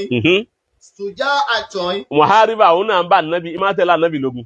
Ó sì láki ó bèrè bí ọkùnrin ni ó ní akin dáadáa a sì máa tẹ̀lé ànábì lójú ogun. Àwọn yìí fèsì ogun pẹ̀lú ànábì Muhammad. Wọ́n lọ bá wọn kèfèrí jà. Ìwọ wá jẹ́ obìnrin tó yẹ kí wọn náà lákin kọ́ ọ máa bá wọn kèfèrí jà kí wọ́n wọnú ìsìlámù òtún wọn bá wọn àfáà rẹ̀ jà. Òun náà jagun. Tógun lè tó à ń jà òun nísìn. Wọ́n bá bẹ́ jagun. Wàkọ̀ ìdàtún fílmà àríkìn Islamiyya. Òun gan máa wà níwájú. La ilaha illallah. Tí máa lídìí ogun. An-nisa'ul alimatul barizatu ila tarikhil islami. Inú tan Ìsìlámù yàtọ̀ fáwọn sàábé tá a tún sọ yìí, a tún rá àwọn obìnrin míì. Inú wọn, Shifa'u bintu Abdullah. Qurashiyya ni Adawiyya lòun náà. Sàábé lòun náà. Mu'allimatun tabiba. Àfáà kọ́ máa ń kéwú ni. Ìsì tó ń ṣe nọ́ọ̀sì. Obìnrin àwọn yìí ti lọ Hafsa ọmọ Sirin ó ma fi kíwù dákú ọmọ ń pa òfin ṣẹ̀ríà Islam ọwọ́ a máa gbákò àdísì erí ní máa da àdísì ilẹ̀ àwọn yìí ń nímọ̀ ní Hafsa ọmọ Sirin náà ìṣú àfáà ẹwọ́n nǹkan gbogbo àwọn àgbààgbà àfáà tá ń gbára lé lónìí tá ń ka tíra wọn lónìí ọ̀pọ̀lọpọ̀ lọ́kọ́ ń kéwú lọ́dọ̀ rẹ̀ gbogbo àfaraba gbogbo àfáà táwọn fi ń ṣe fáàrí kí àwọn ìmáàmù kìíní ìmáàmù àwọ Hafsa ọmọ Sirin náà ọmọ kí là ń pè kíní kan ọmọ Sirin náà yìí ọkọ̀ ẹ̀ sápá ńlérí ó ti Hafsa yẹn ìran ẹ̀ ni àwọn kìbáàrù ulama ni wọ́n kéwú lọ́dọ̀ rẹ̀ láwọn àgbààgbà àfáà lọ́sọ̀dọ̀ àfáà òyìnbó farabalẹ̀ tọ́ka ẹnìkan tó sọ dàfà tọ́ka ẹnìkan tó dàfà lọ́dọ̀ rẹ̀ àwọn ọmọ tán ti kéwú nìkan tó kàn rẹ́ǹtì wọn àkété ebi bá pọ̀ fún yàn náà kò síbi téèyàn ò lè lọ. Ìṣó àfà. Aisha Ba'uniya Aisha lòun náà ń jẹ́. Aládìsí lòun Adisa lòun náà. Fàkíwù ni ó ń fíkíwù ni. Wà mudarrisatun. Akọ́ máa ń kéwù ni. Ishtaharat bitadrisi wa tasawwuf. Ọgbàjúmọ̀ pẹ̀lú kọ́kọ́ máa ń kéwù kó ìṣe sáwí ó ń súfì ni. Ìmọ̀ akọ́ máa ń kéwù àzìmọ̀ ṣe súfì ó ti àfáà lòun náà. Fatimatu bintu Ahmad. Fatima Ahmad bun Yahya. Fakihatun. Ó ń fíkíwù lòun náà àwọn obìnrin fa. Yamaniyatun. Ọmọ Yaman lòun. Raja awalidaha. Gbogbo Ìmáàmù Mahadi gbogbo tíra bàbá rẹ̀ nípa fíkíwù ní máa fi ṣe márìjáwù rẹ̀ tíra tí bàbá rẹ̀ kọ nípa fíkíwù òun náà tó bá fẹ́ ṣe fàtáwà àbọ̀ fẹ́ kọ nǹkan tíra bàbá rẹ̀ ní fi ṣe márìjáwù ọgbọ́ ìwádìí tíra bàbá rẹ̀ ṣe márìjáwù yìí ń kọ́ tẹ̀sítẹ̀mbìtùl ahkama shar'iyya òun gangan fúnra bí ó ní màdé òun gangan tó bá ka tíra bàbá rẹ̀ tó fi ṣe márìjáwù tó ka gbogbo àwọn tíra fíkíwù òun gangan fúnra rẹ̀ máa wá yọ ìdájọ́ fúnra rẹ̀ wípé gbogbo tí mo kà ntẹ́mi rí ń bẹ̀rẹ̀ ntẹ́mi sọ̀pọ̀tì ntí mo rí ń bẹ̀rẹ̀ òun náà máa ṣe fàtiwá obìnrin tí í ṣe fàtiwá ń bọ̀ farabalẹ̀ ọba dáa fún wọn náà kó o gbìyànjú ọjọ́rú àwọn yìí nǹkan máa dá fàtiwá káwọn obìnrin ẹgbẹ́ rẹ̀ ọmọ wa kó fàtiwá wá bá ọ kọ́ ọmọ tó bá rú wọn lójú kọ́ máa kó lọ́dọ̀ àwọn ọkùnrin má kó kú wọn náà dáadáa rú ilé fàtiwá lẹ̀ wọn lè fi wọn náà ṣe muftiya. Àwọn bí i àfi ọsẹ muftiya nísìnyí ó ti wá kò séfù ọgbọ́ náà أم الحسن بنت أبي لواء Ummul Hasan bintu Abi Liwa عالم أندلسية alimatun عالمة Andalusiya أندلسية ọmọ Andalus lòun àfa lòun náà onímọ̀ ni. درست التفاسير والسيرة Ọ- النبوية ọkọ tafsir ó sì kọ́ síra nabi. ودرست النساء الدين في Ìmọ̀ مسجدها wa kọ́ òun náà wá ní mọ́sálásí. Gbọ́ ṣé Abdulhakeem ó wá ní mọ́sálásí tó kọ́ kalẹ̀. Ìmọ̀ kọ́ àwọn èèyàn ní ẹ̀kọ́ nípa Islam. Ìmọ̀ kọ́ wọn fíkìú. Ìmọ̀ kọ́ wọn ládìísì. Ìmọ̀ kọ́ wọn tafsiri. Gbogbo nǹkan ní máa kọ́ àwọn èèyàn nínú mọ́sálásí rẹ̀. Obìnrin. زينب بنت الكمال Zainabu bintul Kamal. المعروفة بزينب بنت عمر الكندي Ọmọ Umar Kendi. محدثة Aládìísì lòun náà. ومدرسة Òun náà máa tíìsì. اشتهرت بالحديث wọ́n mọ̀ dáadáa wípé inú àwọn obìnrin tí wọ́n mọ̀ mahadisa obìnrin tí wọ́n mọ̀ hadisi ìlérí inú ẹ̀rọ náà wà. العالمات في العصر الحديث Al-alimatu fil asr inú asiru tí yóò tún jìnnà sí wa yìí. البروفيسورة أسماء قليل Pòfẹ́sọ̀ tún lòun obìnrin yìí léyìí tí ó jìnnà nítòsí ń jò ní iná nìyí o eléyìí ó jìnnà o. أسماء قليل Pòfẹ́sọ̀ tún lòun obìnrin tó sì di pòfẹ́sọ̀ níbi èdè Lárúbáwá. Kí là ń kí ní dààmú wa gan? Ṣé ńgbà tí ò sí nǹkan kan lẹ̀ Yorùbá yìí tí ó tó ọgbà olè ọgbọ̀lẹ̀ ìsìláàmù lẹ̀ Yorùbá gbolè ọgbọ̀lẹ̀ ọgbà dọ́kọdọ́kọ. Bí ẹ bá ṣe bẹ́ẹ̀ irú yẹn wá bọ́ta kó wọn wá fìyàn mọ̀ náà ń ta àwa tan kámẹ́rà lóhun fẹ́ sọ̀rọ̀ mímọ̀. Ẹni tó yẹ kó máa dáná nulẹ̀ kọ́kọ́ rẹ̀ ọmọ kọ́ máa kọ́ àwọn máa ń kéwú ń ta. Una wa jáde ọlọ́kọ yẹn ń kéwú ọkọ yẹn mímọ̀ wípé bó tó wá ń ṣe fáàrí mímọ̀ rí pé kéwú lẹ̀ Yorùbá yìí máa ọmọ àgbòlè o ọmọ àgbà dọ́kọdọ́kọ o. Pòfẹ́sọ̀ obìnrin أسماء قليل lóga àràbíyà lè gba pòfẹ́sọ̀ Asma'ul Khalil. أستاذة في طب الأم والجنين Ó tún wá gba pòfẹ́sọ̀ ọmọ Lárúbáwá ni ó tún wá mọ̀ nípa wúńbò àwọn èèmọ̀ ṣe dagloria kí lè máa pa àwọn kí lè pè é bóun lè kọ́ mọ́ ayọ̀mí lẹ́yìn kí ló pè é kí ló pè é nǹkan gbọ́ báwọn nítorí wíwù gan-an iná nìma rẹ̀ ní London lẹ́yìn ìgbà tó di pòfẹ́sọ̀ tán. ومؤلفة جزيرة Ó wá ṣe tírà tó pọ̀.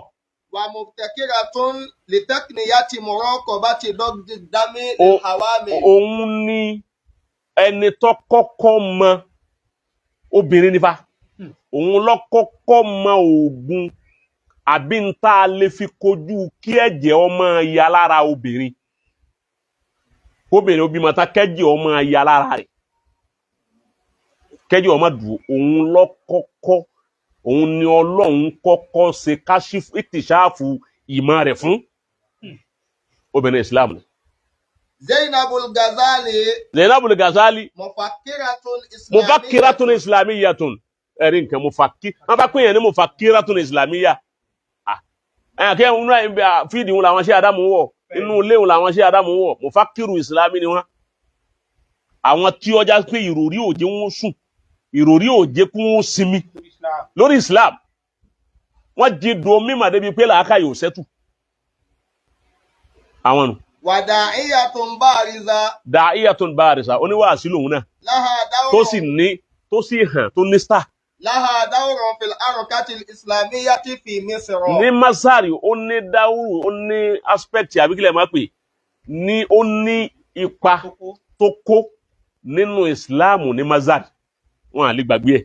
Tuzihiru hadhihi al-asma'u anna an-nisaa al-muslimati. Àwọn ọkọ̀ tá a dákọ̀ yìí gbogbo ń ta àwọn tá a dákọ̀ yìí jẹ́ àmà pé àwọn obìnrin nínú Islam. Qadamna ishamatin. Àwọn náà ní àwọn ipa tó pọ̀ àti gbìyànjú tó pọ̀ lórí Islam. Fil ulumi shar'iyyati. Inú ọ̀rọ̀ sẹ̀ríà wa tibbiyya. àti ọ̀rọ̀ medically. Wal-ijtima'iyya.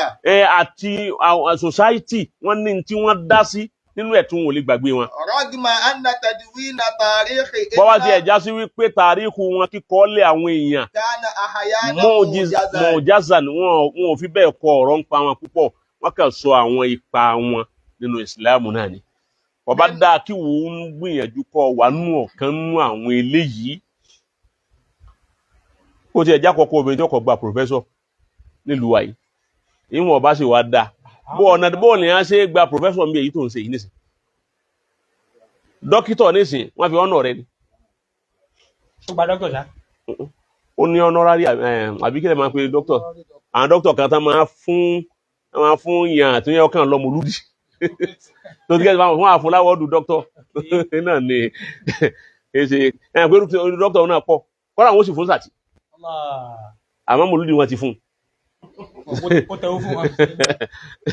irú àwọn yìí ò ní. náà ọya mẹ́ndúrọ̀ àkúwálì nìsà àlìmáàtì àlùbárì ọya ẹ wá gbọ́ ọ̀rọ̀ tí àwọn obìnrin àwọn àfà kẹ́ bá mọ̀ pé àwọn obìnrin pọ̀ nù ìsìlámù tán jà fà ọ̀rọ̀ tí ọ̀pọ̀ àwọn obìnrin tí wọ́n jà fà nù ìsìlámù ọ̀rọ̀ tí wọ́n sọ tí wọ́n fi kọ́ àwọn obìnrin ẹgbẹ́ wọn lẹ́kọ̀ọ́ tí wọ́n yẹ ṣe wá sí fáwọn obìnrin ẹgbẹ́ wọn. ẹ máa gbọ́ obìnrin ní sọ̀rọ̀ yìí àfà ni gbogbo àwọn tá a fẹ́ kà yín nísìn ẹnìkọ̀ọ̀kan ọ̀rọ̀ ẹnìkọ̀ọ̀kan tán sì jẹ́ obìnrin tí wọ́n fi contribute sí Islam nínú dáwà. obìnrin ló sọ bẹ́ẹ̀ ń ṣe wá sí fóbìnrin ẹgbẹ́ rẹ̀ níwọ̀n a máa fi ṣe wá sí fún yín nísìn àmọ́ gbogbo ń táyì ṣe wá sí ọ̀rọ̀ obìnrin ló sọ ẹ mà pa àwọn obìnrin náà ní ntọ́ value nú ẹ̀sìn ó ní imsahidu mú ákí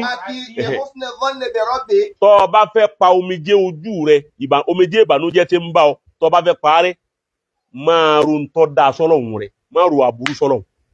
wàtúrúdì humumaki bitadakuri ní amilahi aleiki. ìbànújẹ́ tí ń bá ọ tó o bá fẹ́ lé ìbànújẹ́ òun kúrò lára rẹ tó o fẹ́ kí ìbànújẹ́ ó kúrò nú ayé rẹ bìkíni. bitadakuri ní amilahi aleiki. máa n tó lè fi mú ìbànújẹ́ pé àti lówó àti nígbà tó o bá fẹ́ lé ìbànújẹ́ òun lọ àwọn ní kọ́ máa rántí oore tọ́lọ́run ṣe fún ọjọ́ tó bá ti wu àwọn ọmọ rẹ pé ọlọ́run máa sóore fún mi o ò ní blame ọlọ́run pé òfin olówó obìnrin ló sọ̀rọ̀ yìí. àfààníyà. obìnrin ló sọ tá a bá wá ka gbogbo ẹ̀ tán wọ́n wá múnjọ́ tó ti bẹ̀rẹ̀ dáwà wá mú ọ̀rọ̀ ẹyọ kan jáde tó lè ṣàǹfààní fún society nínú ọ̀rọ̀ rẹ̀. naam. àfààníyà. ẹlẹ́ẹ̀kejì. látẹ̀fúnnínà bí anna dúnìyà kámúlátìlẹ̀ ahadi. obìnrin mi ló tún sọ yìí ó ní má rò wípé ayé lè pé sọ́dọ̀ ẹnìkan o obìnrin ló sọ ó ní ẹ má rò pé ayé yìí gbogbo ọlá ayé àti gbogbo ẹ̀ yóò wá pé sọ́dọ̀ ẹnìkan o ó ní kò rí bẹ́ẹ̀ o. fàlẹ́sà àlà zuhuril ardi man hasala lahu kullu matlubin. ó ní kò sí lórílẹ̀ ayé ń yà yín o ẹni tó jẹ́ pé gbogbo ohun tí ń fẹ́ náà lọ́wọ́ tẹ̀ lọ́wọ́. wàsálímà min ayé kádàrí. tí ó wàá yọ kúrò níbi kí pírọ́blẹ́mù ọ wà nínú ayé rẹ̀ ó ní kò sí ẹ̀dá àwọn tí ò ní níṣòro ẹ̀yin ò lè rí gbogbo ohun tí ń fẹ́ tán obìnrin lọ́sọ̀ yìí náà. àfààlífà. ẹlẹ́ẹ̀kẹta. látẹ̀ntẹ́fìrí almihana wàlfitana. obìnrin mi tún sọ yìí pé má retí wàhálà àti fìtínà àti ṣòro. balintẹ́fìrí amúna wa sàlámà. máa retí ìfọ̀kànbalẹ̀ àti ọlà lọ́dọ̀ ọba tó lọ́la. wàláfíàtà insha Allah. máa sì retí àlàáfíà bọ́lọ̀ ń bá fẹ́ yọ̀ wá bá obìnrin lọ́sọ̀ yìí náà ọ̀rọ̀ tó dáa ọ̀rọ̀ kẹrin tó tún dáa. àti fi ìnárọ̀ hikimi sọ́dìrì. ìtìfìhì náà ni ó lò bọ́n àtìfìhì barakallahu fika àtìfìhì. àti fi ìnárọ̀ hikimi sọ́dìrì kí. fi ọwọ́ ara rẹ pa iná kíni. alhikidi. fi ọwọ́ ara rẹ fi bá ìkìdí tí ń bẹ iná ìkìdí tí ń bẹ iná tẹ̀m̀bẹ̀lẹ̀kun ọ̀tẹ̀ kínníkínní ẹ̀gàn ìwà abú ohun kan wá sínú tí ń bẹ nínú ọkàn rẹ tí ò dé kí ayé rẹ ó gbádùn tí wọn náà fi gbádùn ayé ara rẹ. kẹ́ni má ní ajá alágbájábọ́ orí rẹ̀ ṣe lè rí báyìí àgbẹ̀ ẹlẹ́sẹ̀ a ṣe báyìí fún àníjó débi tí ń lọ a dìtẹ̀ rẹ̀ a parọ́ mọ́ a ṣe gbá irú èyí tó ṣe ń jò ní ìtọ́ parọ́ àgbákò tó pa òun irú iná kan ní ń bẹ nínú ọkàn rẹ gbìyànjú ọpá wá àṣìṣe ṣe fún ọ. bí àfùwìn àmì pẹ̀lú kó o ti mú àmójúkúò fún gbogbo èèyàn ahead. ọgbọ́ mójúkúò fún ahead.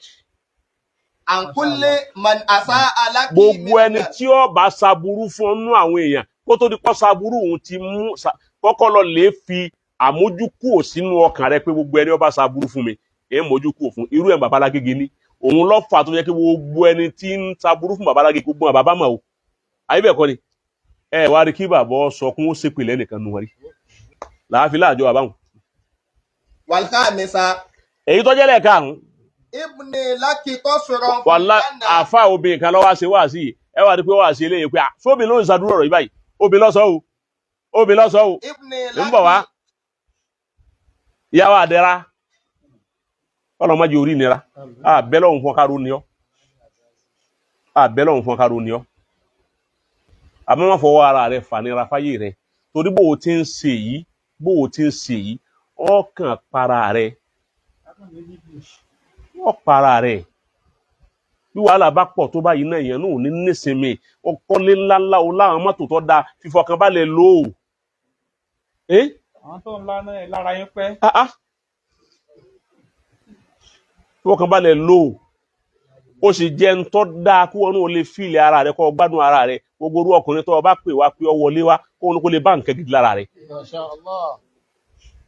bọ́lọ̀ bá sì ní ránṣẹ́ pé kọ́sìmù náà ń jọ́ tó bá ránṣẹ́ pé tábà sí yóò náà. obìnrin ló ṣe wá sí yìí ẹja sọ yóò kájú yékú lẹ lónìí. obìnrin ṣe wá sí fáwọn obìnrin àwọn obìnrin ń pawí o àwọn kìí sà àwọn ọkùnrin kọ àmọ́ àwọn ọkùnrin náà mo ti wá mẹ́ àmọ́ àwọn obìnrin wọn ṣe wá sí fún. ibne laki kọ́sìrà nfẹ̀lìjà. ó lẹ́yìn obìnrin ẹgbẹ́ wọn ni ẹ gbìyànjú kẹ́ ẹ kọ́ ilé gidi kalẹ̀ lálìjánnà ẹ kọ́ tiẹ̀ lálìjánnà kalẹ̀. Yàmùmárà min àjíyálè. Ó ní ẹ lọ lè wo ó ní ẹ lọ lè fi làákà yẹ̀ wò mélòó ló ti lọ tó ti kú láyé nínú àwọn generation tẹ́ ẹ bá àtà generation tẹ́ ẹ bá tí wọ́n ti lọ tẹ́ ẹ rí wọn mọ́. Al-dhahabu bi amwalihim. Al-dhahabu bi amwalihim. Nígbà àwọn obìnrin ẹgbẹ́ sọ̀rọ̀ ni pé níjọ́ tí wọ́n lọ òun fẹ́ bí ǹjẹ́ wọ́n kó àwọn owó wọn àti mọ́tò wọn lọ. Wa al-dhahabu bi kusurihim. Ìjẹ́ ilé wọn tí wọ́n kọ́ ń tàbí ní kọ́ kọ́ọ̀tì lálìjánnà nù ọ́fíìsì tí wọ́n kọ́ láyé ìjẹ́ wọ́n gbé e lọ ń bọ̀ wá àsìtún ní fún wọn náà. Ó yẹ kó wo àwọn tó ti lọ kí wòó tó dé tí wọ́n dẹ̀ ní owó tí wọ́n nílé ilé tí wọ́n ń kámẹ́rà rẹ̀ àtàwọn mọ́tò tó ń kámẹ́rà rẹ̀ wọ́n ní gbogbo ẹ̀ àmọ́ ń jọ wọ́n lọ àwọn nìkan náà ni wọ́n wọnú sàárè wọn ò mú nǹkan kan lọ ńbẹ̀. Ibi wọ́n tó wá ṣàbúrú fún wa ní ni pé wọn ò tó wá fi mọ́tò wọn gbé wọn lọ bẹ̀rẹ̀ gíráǹdì wọ́n wá mọ́tò àpẹ wọ́n wá rẹ̀ǹtì àpẹ òun ló lè gbé pósí òun ló gbé ọlọ́tẹ́ ọkọ̀ tó ń kámẹ́rà tó fi ṣe fàárí ọkọ̀ tí ò lè gbé pósí rẹ̀ wọ́n padà rẹ̀ǹtì wọ́n ya ọkọ̀ fún ọ tí ò gbé pósí ni àṣọ ọlọ́kọ̀ ọba dá fọkọ jẹ pọkọ tó nílé ni wọ́n gbé pósí rẹ̀ wọ́n ẹsẹ̀ wá lọ gáràjì wọ́n á wá àwọn ọkọ̀ pé ẹyọ síìtì mélòó kalẹ̀ kó lè bá àrókù gbé lọ lè rántí wípé pẹ̀tẹ́sì àti gbogbo tó ní òní mú lọ obìnrin sọ bẹ́ẹ̀ fún. Wa al-dhahabu bi manasibihim. Ìjẹ́ wọ́n lọ pẹ̀lú ipò wọn bí manasibihim pẹ̀lú ìjọmọ ìpìlẹ̀ wọn ìjẹ́ wọ́n gbé ìpìlẹ̀ lọ. Al-dhufinu bi dhahabihim wa fiddatihim. Góòdì tí ń bẹ nínú ilé rẹ̀ tó o máa lò lọ òde omi wọ́n ti 50 million ẹlòmíì ní góòdì débi 100 kìíní kan million tó bá ní yọ̀wá èyí tó tò sọ́wọ́ èyí tó tò gbá èyí tó ṣe gbogbo ẹ̀. Ìjẹ́ àwọn tí wọ́n ti kú ìjẹ́jọ́ tí wọ́n lọ ìjẹ́ wọ́n fi góòdì sí wọn lọ́rùn bí wọ́n bá fi góòdì sí wọn lọ́rùn ẹ bókun tàǹjọ́ kejì ọmọ anábì Ádámà wọ́n dán wò fi góòdì 30 million sókù rẹ lọ́rùn kó o sí ọba àtògbò ọ̀rọ̀ ẹlòmíì gan ni má gbókù kalẹ̀ fún ọ àtògbò àgbò wọ́n tún wá gbé òkú lọ́nu gbọ́ wọn àánà lẹ́gba ìwọ nírú góòdù yìí. Hal taqalu ila al-akhirati bi sayyaratihim wa ta'iratihim. Ìjọ́jọ́ tí wọ́n ń lọ ìjà wọn gbé mọ́tò wọn lọ mọ́tò baraba mọ́tò tí ń kíkì rẹ̀ lẹ́kùn rẹ̀ sí fún rẹ̀ ni mo rí báyìí ni lẹ́kùn rẹ̀ sí fún rẹ̀ ni ọkọ̀ náà dáa púpọ̀ fà káì ọ̀sẹ́ni tí ò ní máa wò kóhun nírú ẹ̀ tí ó dá kó wá padà náà ni pé bóun kú nírú ẹ̀ náà wọ́n jogún ẹ̀ náà ni wọ́n jogún ẹ̀ náà ni. Níjọ́ tí wọ́n ń lọ obìnrin sọ̀rọ̀ yìí mi kàn sọ wò ó níjọ́ tí wọ́n ń lọ ìjẹ́ wọ́n gbé mọ́tò wọn lọ. Wa ta'iratihim. Ẹni ó ní aeroplane ẹni ó ní jẹ́ẹ̀tì ìjẹ́jọ́ tí ń lọ só gbé jẹ́ẹ̀tì lọ. Ọba dá obìnrin sọ obìnrin ó ní láà ó ní kò rí bẹ́ẹ̀ rárá. Níjọ́ Buhari kú president Nàìjíríà ẹni ó jẹ president Nàìjíríà níjọ́ ó kú wọ́n sì gbé kí inú pákó. Pákó báyìí gẹ̀ẹ́rẹ́ báyìí wọ́n sì wá gbé sílẹ̀ wọ́n ara wá sáré wọ́n sì lọ ọ̀yẹ́ kún sínú Buhari sílẹ̀ lẹ̀ kọ̀yẹ́ kọ́ faṣọ white ṣe aṣọ tún èyí sí Buhari ò ju aṣọ 10,000 lọ nàbà ní aṣọ tẹ́ ìṣín kọ́dà 50 kan mílíọ̀n wọ́n gba àwọn gbowó wọ́n kàn dáko owó ni aṣọ wọn ò ju 10,000 lọ ebu yìí kún ni. Naam. Jurridu hatta Jurridu ẹ̀wọ̀n kẹ́ jurridu wọ́n sọ wọ́n dà wọ́n nìkan. Àtàmìnà dìyà kọ́dà nú aṣọ rẹ̀ tó nílé aṣọ 50 mbẹ́mbẹ́ aṣọ 300 mbẹ́mbẹ́ aṣọ kìíní kan mbẹ́mbẹ́ Jurridu wọ́n wá sọ ọ́ lòun nìkan wọ́n bọ́ ọ lẹ̀ wọn ò jẹ́ orí nǹkan kan mú àtàmìnà dìyà kọ́dà aṣọ rẹ̀ tó fà lù nulẹ̀ wọn ò jẹ́ mu lọ wàlẹ̀ àgìtìyà àwọn kílẹ̀ máa pè wọ́n ìjáàbù gèlè àwọn nǹkan ìbòrí gbogbo tí èèyàn fi dírẹ́sì ara tí wọ́n fi mọ̀ wípé lágbájá yìí ó wà òkè wọ́n mú un lọ ni ẹ̀ ń bọ̀ àfarabalẹ̀ wọ́n mú un lọ ni ikú lágbára ọmọ kan kúnjò ní agaka ń bẹ̀ wọn ló ti lọ́kọ Mariam wọn kọ̀kọ̀ rẹ̀ ọlọ́mọsàkẹ́ kọ́ sànú ẹ̀ tó ń wá lọ́mọ dáadáa ni àwọn èèyàn rú yìí ẹ̀ púpọ̀ pé má sànú ọlọ́mọ aláàánú ni wọ́n lè yàn dáadáa ní púpọ̀ àmọ́ ó gbìyànjú láyé pé kóhun ó lè rí ọmọ tọ́ ọwọ́ amúra mọ́sẹ́ ń ṣiṣẹ́ ọlọ́run wá ní sí ọ dá lóhùn iṣẹ́ dá lóhùn òun náà nílé rí ó ní ọkọ rí òun náà ń gbáyé rọrùn ẹnu tó rí ń tọ́ àwọn ọmọ ikú òjì ó dúró jẹ́ La ilaha illallah. ikú òjì ó dúró jẹ́ ẹ̀kan náà lọ bá ọlọ́lá palẹ̀ rẹ̀ mọ́. La ilaha illallah. Àmánú ọ̀rọ̀ tí máa sọ ẹ ti máa yí pé ẹni yìí ẹnìkan títí ń retí ọjọ́ òun ni tẹ́ni tí ọlọ́run bá dá lóhùn bí rẹ̀ tí ò gbọ́dọ̀ rántí wọ́n bá ṣe lọ sà àsọ̀rọ̀ kú torí òun náà mọ̀ wípé nú ọlá tóun wà yìí òun ò nílò lọ gbére èyí tí wọ́n náà ń bẹ nínú ẹ̀ tó òfin ṣe fáàrí lórí mídíà tó wọṣọ ńlá tó sọ ya aṣọ tó wọ ẹ̀ ọ̀ ń tanra rẹ lọ ọ̀ ń tanra ẹni ìgbàlá ń lò ẹnìkan yìí láyé ìgbà ní oyin sí oyin wọ ní ọlọ́mọṣà kẹ arábìnrin náà kó tó sànú ẹ̀ kọ́ dà wọ́n mẹ́ sí ọ̀rọ̀ ọkọ ẹ̀ lójú àtàwọn fámìlì ẹ̀ ó kú láyé lójijì gbogbo ẹni tó mọ̀ apáta kò sí ẹni tí ó dààmú tí ó máa sunkún torí yẹn ọ̀dà wà lọ́ọ́ dalẹ̀ yẹn irú ìròyìn ń ròyìn ìwọ ńjọ́ tí wọ́n bá kú pẹ̀lú ọlá tá a fún ọ kí ni wọ́n fi ròyìn ẹ̀ oyin sí oyin wọ̀ ni ẹnìkan bá lò ní ẹnìkan lọ́la ẹnìkan sì fara mọ́tún la ẹnìkan lo àná òní ni wọ́n ń lò lọ́wọ́ lóore tọ́rẹ́ ni tí ń bọ̀ wá gba ọ̀la tí ó sì sí ọ̀sán ń bọ̀ wá gbà lọ́wọ́ rẹ̀ iṣẹ́ àárọ̀ ló ń ṣe lọ́wọ́ mọ́rin lọ́wà òní afternoon bọ̀ wá òní mọ́rin tí ń ṣe fáàdì tálá afternoon bá dé nísìnyí yọ sáyìn fún ẹ̀kú yọ sáyìn fún kalẹ̀ ibi tó bá ṣẹ́ dí kó tó wá kó night ó night ní máa jèrè ẹni ó bá ṣiṣẹ́ dalẹ́ rọjú alẹ́ òun ló rèrè iṣẹ́ jẹ ẹ̀mí bàbá alájí àgbà tó gùn òun ló jẹ́ wọ́n rèrè jẹ ẹ̀mí bàbá Ṣékà Ádámù tó gùn ló jẹ́ wọ́n rèrè jẹ ní wọ́n irí iṣẹ́ bá débi wọ́n bá déhùn àwọn tí wọ́n ṣiṣẹ́ tẹ̀mí wọn ògùn ó fi àníyàn lọ padà balance ẹ̀ ìwé làwọn ṣe òṣàṣì ni àwọn ọ̀dọ́ làwọn afáyà sí ìwé làwọn afáyà kábàrà wọ́n ṣiṣẹ́ kọ́dà àrùn yàrá nàkíbù làṣọ́rà wọ́n ṣiṣẹ́ wọn èrí ṣe débi tí wọ́n fẹ́ gbé dé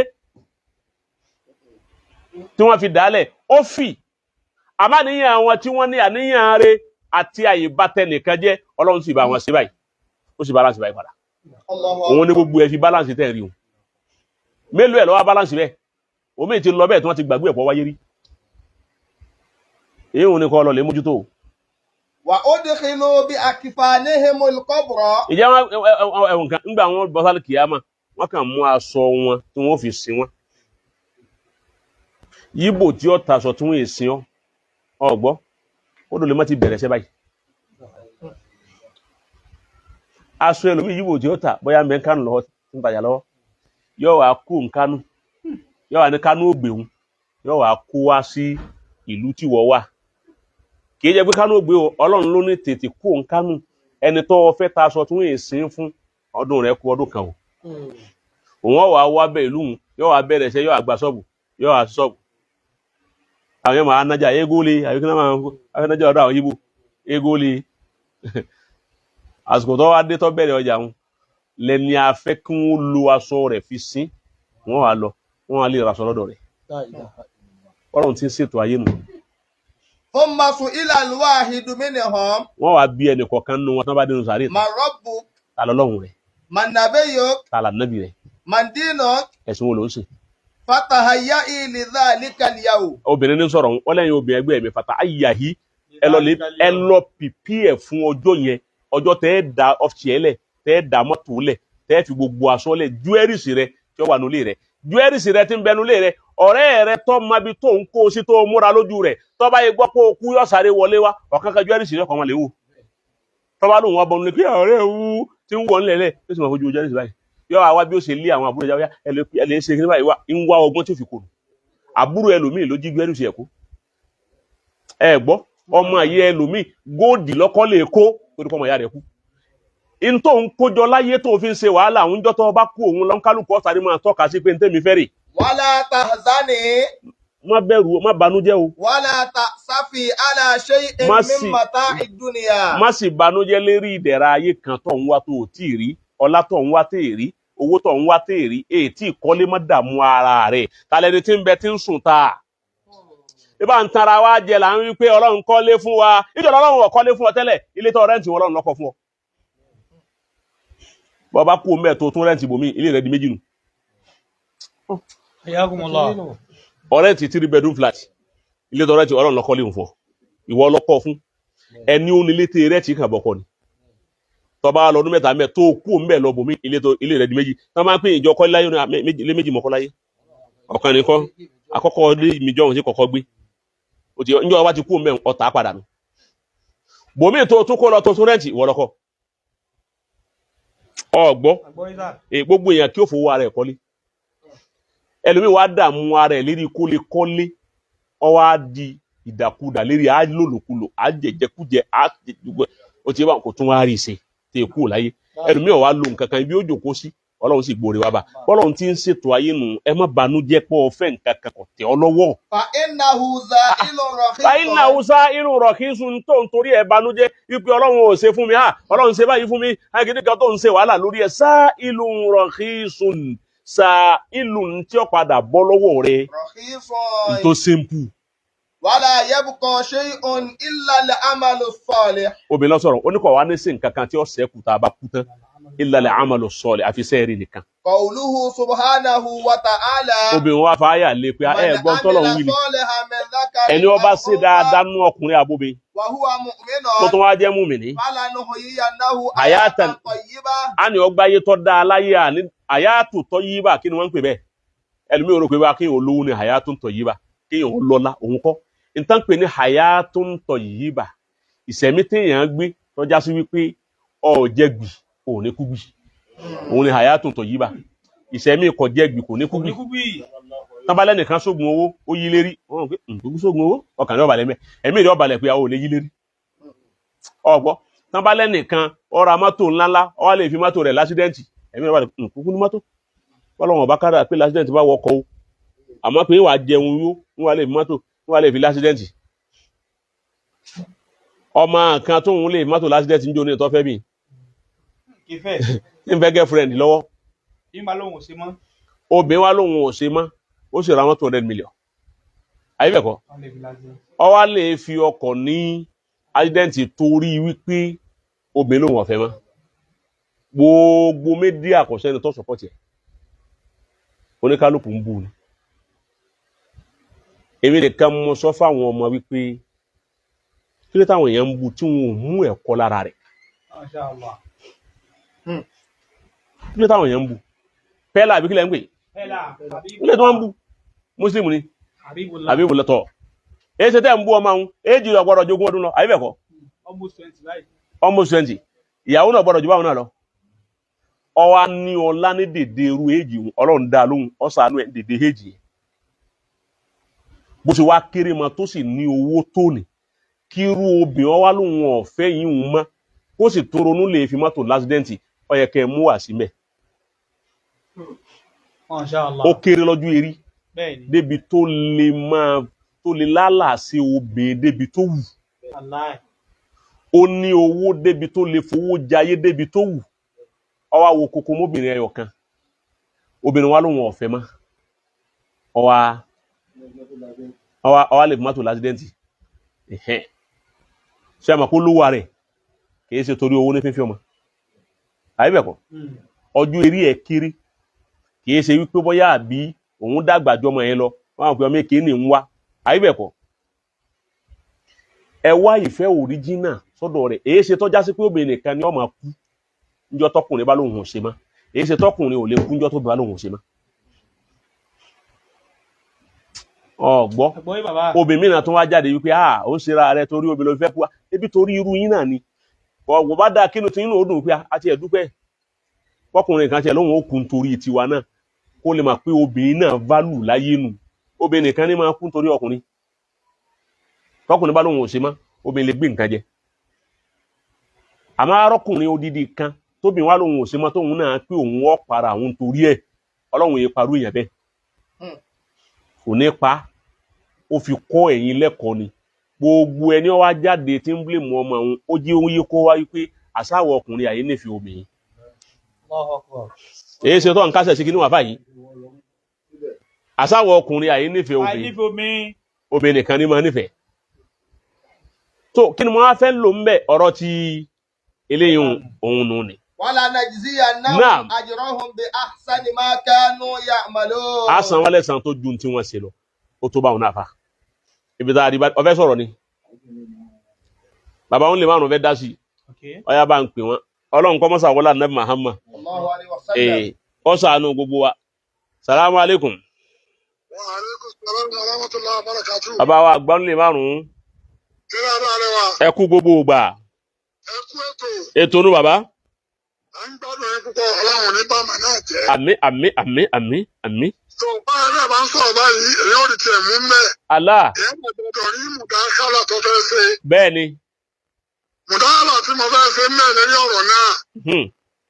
ni pé orin kẹta máa kọ ni. ok. ìzàtàkárìtì ní ọ̀tọ́tọ́ bìnrin. bẹ́ẹ̀ ni. ìzàtàkárìtì. bẹ́ẹ̀ni bẹ́ẹ̀ni kulna sọdákìtì. bàbá wa nípìlẹ̀ kan bàbá wa nípìlẹ̀ kan. bàbá wa ní báyìí èmi ló máa pilẹ̀. àwa ní kulna sọdákìtà sọdákìtì. bẹ́ẹ̀ni. ó sọ dodo àmọ́ ṣé bàbá tó bí àtàwọn ìyá rẹ̀ ṣé wọ́n mú àsákàrí bẹ́ẹ̀ adébírò yín wá. sáwọn àwọn ọkọ ọ̀yá náà sáwọn náà ń lára bá bàbá rẹ tó ń ṣe báàrí tí wọ́n ń ṣe irú nǹkan tí wọ́n ń ṣe.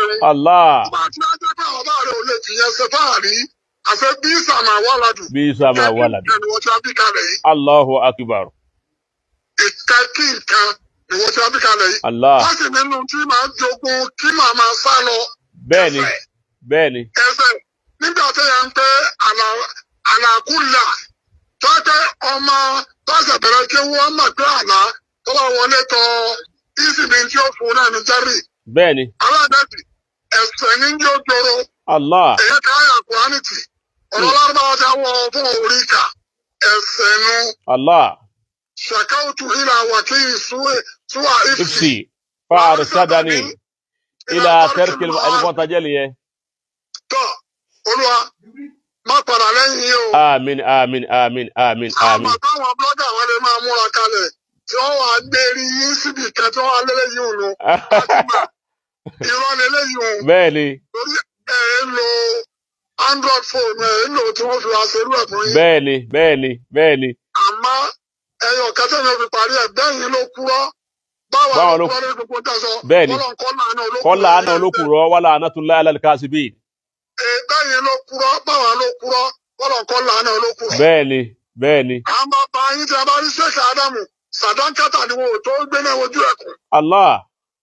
torí àwọn ọmọ tí Sheikh Adamu ọ̀lọ́ kéwú lọ́dọ̀ tí àwọn ọmọ tí wọ́n lọ kéwú mẹ́. wọ́n kéwú sí Adamu. bẹ́ẹ̀ni. èyí wọn ọyọ kó tó. bẹ́ẹ̀ni. ní ń jà. bẹ́ẹ̀ni. àwọn ìgbà tó sọ pé àrùn kan ni. àrùn ni. ẹni táàrùn inú àrùn tó wá tóbi jù sọ́nà tó wà òun ni alhayahu minal iman. Allah. ọmọlúwàbí kẹtọ darí ẹ̀wọ̀n tí wọ́n ṣe bá àdìpé òun lẹ́wọ̀n ẹ̀ tí wọ́n bá ṣe kiri kan ẹ̀ ní pé kò sí hayahu. Allahu akbar. bẹ́ẹ̀ni. Ànábì sì ní Isa lam tastahi. fasna amashit bẹ́ẹ̀ ni Máa bá ti tọ́ ọba tí a kúrò lójú tì má. bẹ́ẹ̀ ni Sáà máa ṣe tó wù ọ́. bẹ́ẹ̀ ni Máa lá bí ọkùnrin kí a wá gbé ọ síta. Kó tó máa bí ṣe bá rí pé ọkọ rẹ̀ náà ń la pílẹ̀tì rẹ̀. wàláì àìlójútì La'natullahi alal kadhibin al-kadhibin. bẹ́ẹ̀ ni Allahumma harib. man haraba al markaz Allah Àìtí jáde. Àwọn hújájú ń bẹ lọ́dọ̀ tiwa.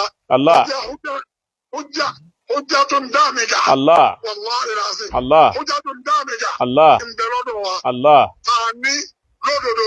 Àmọ́ àsáàtì yóò rẹ̀ fáwọn èèyàn náà. ọ̀dà Nígbà táwọn ọmọdé ìké ti ń jáde tẹ́ ti ń kọ̀ rẹ́ tì. bẹ́ẹ̀ ni Níbi kéwú tí bẹ́ẹ̀ ń ni ké. bẹ́ẹ̀ ni Èyí ò dọ́. bẹ́ẹ̀ ni Wọ́n yẹ kó mà pé òun náà mọ̀ kankan. Wallahi. Ṣé tọ́ka òun tó ṣe gbé yọjú síta? bẹ́ẹ̀ ni Àyà Kùránì. bẹ́ẹ̀ ni Òríkà. bẹ́ẹ̀ ni Màkọ́lá tí a kọ fún ọ. Òríkà. bẹ́ẹ̀ ni bẹ́ẹ̀ ni Ọlọ́run, a sì ní irú yín tọ́pọ̀. bẹ́ẹ̀ tọ́pọ̀ Márkàsì pòdúsì obìnrin nìkan lòun ṣe prógámù kan. Ó wá ní òun fẹ́ kí mẹ́kùnrin máa ń dákọ àwọn àbákíra omi Márkàsì 10. Wọ́n á dákọ 20 fún un.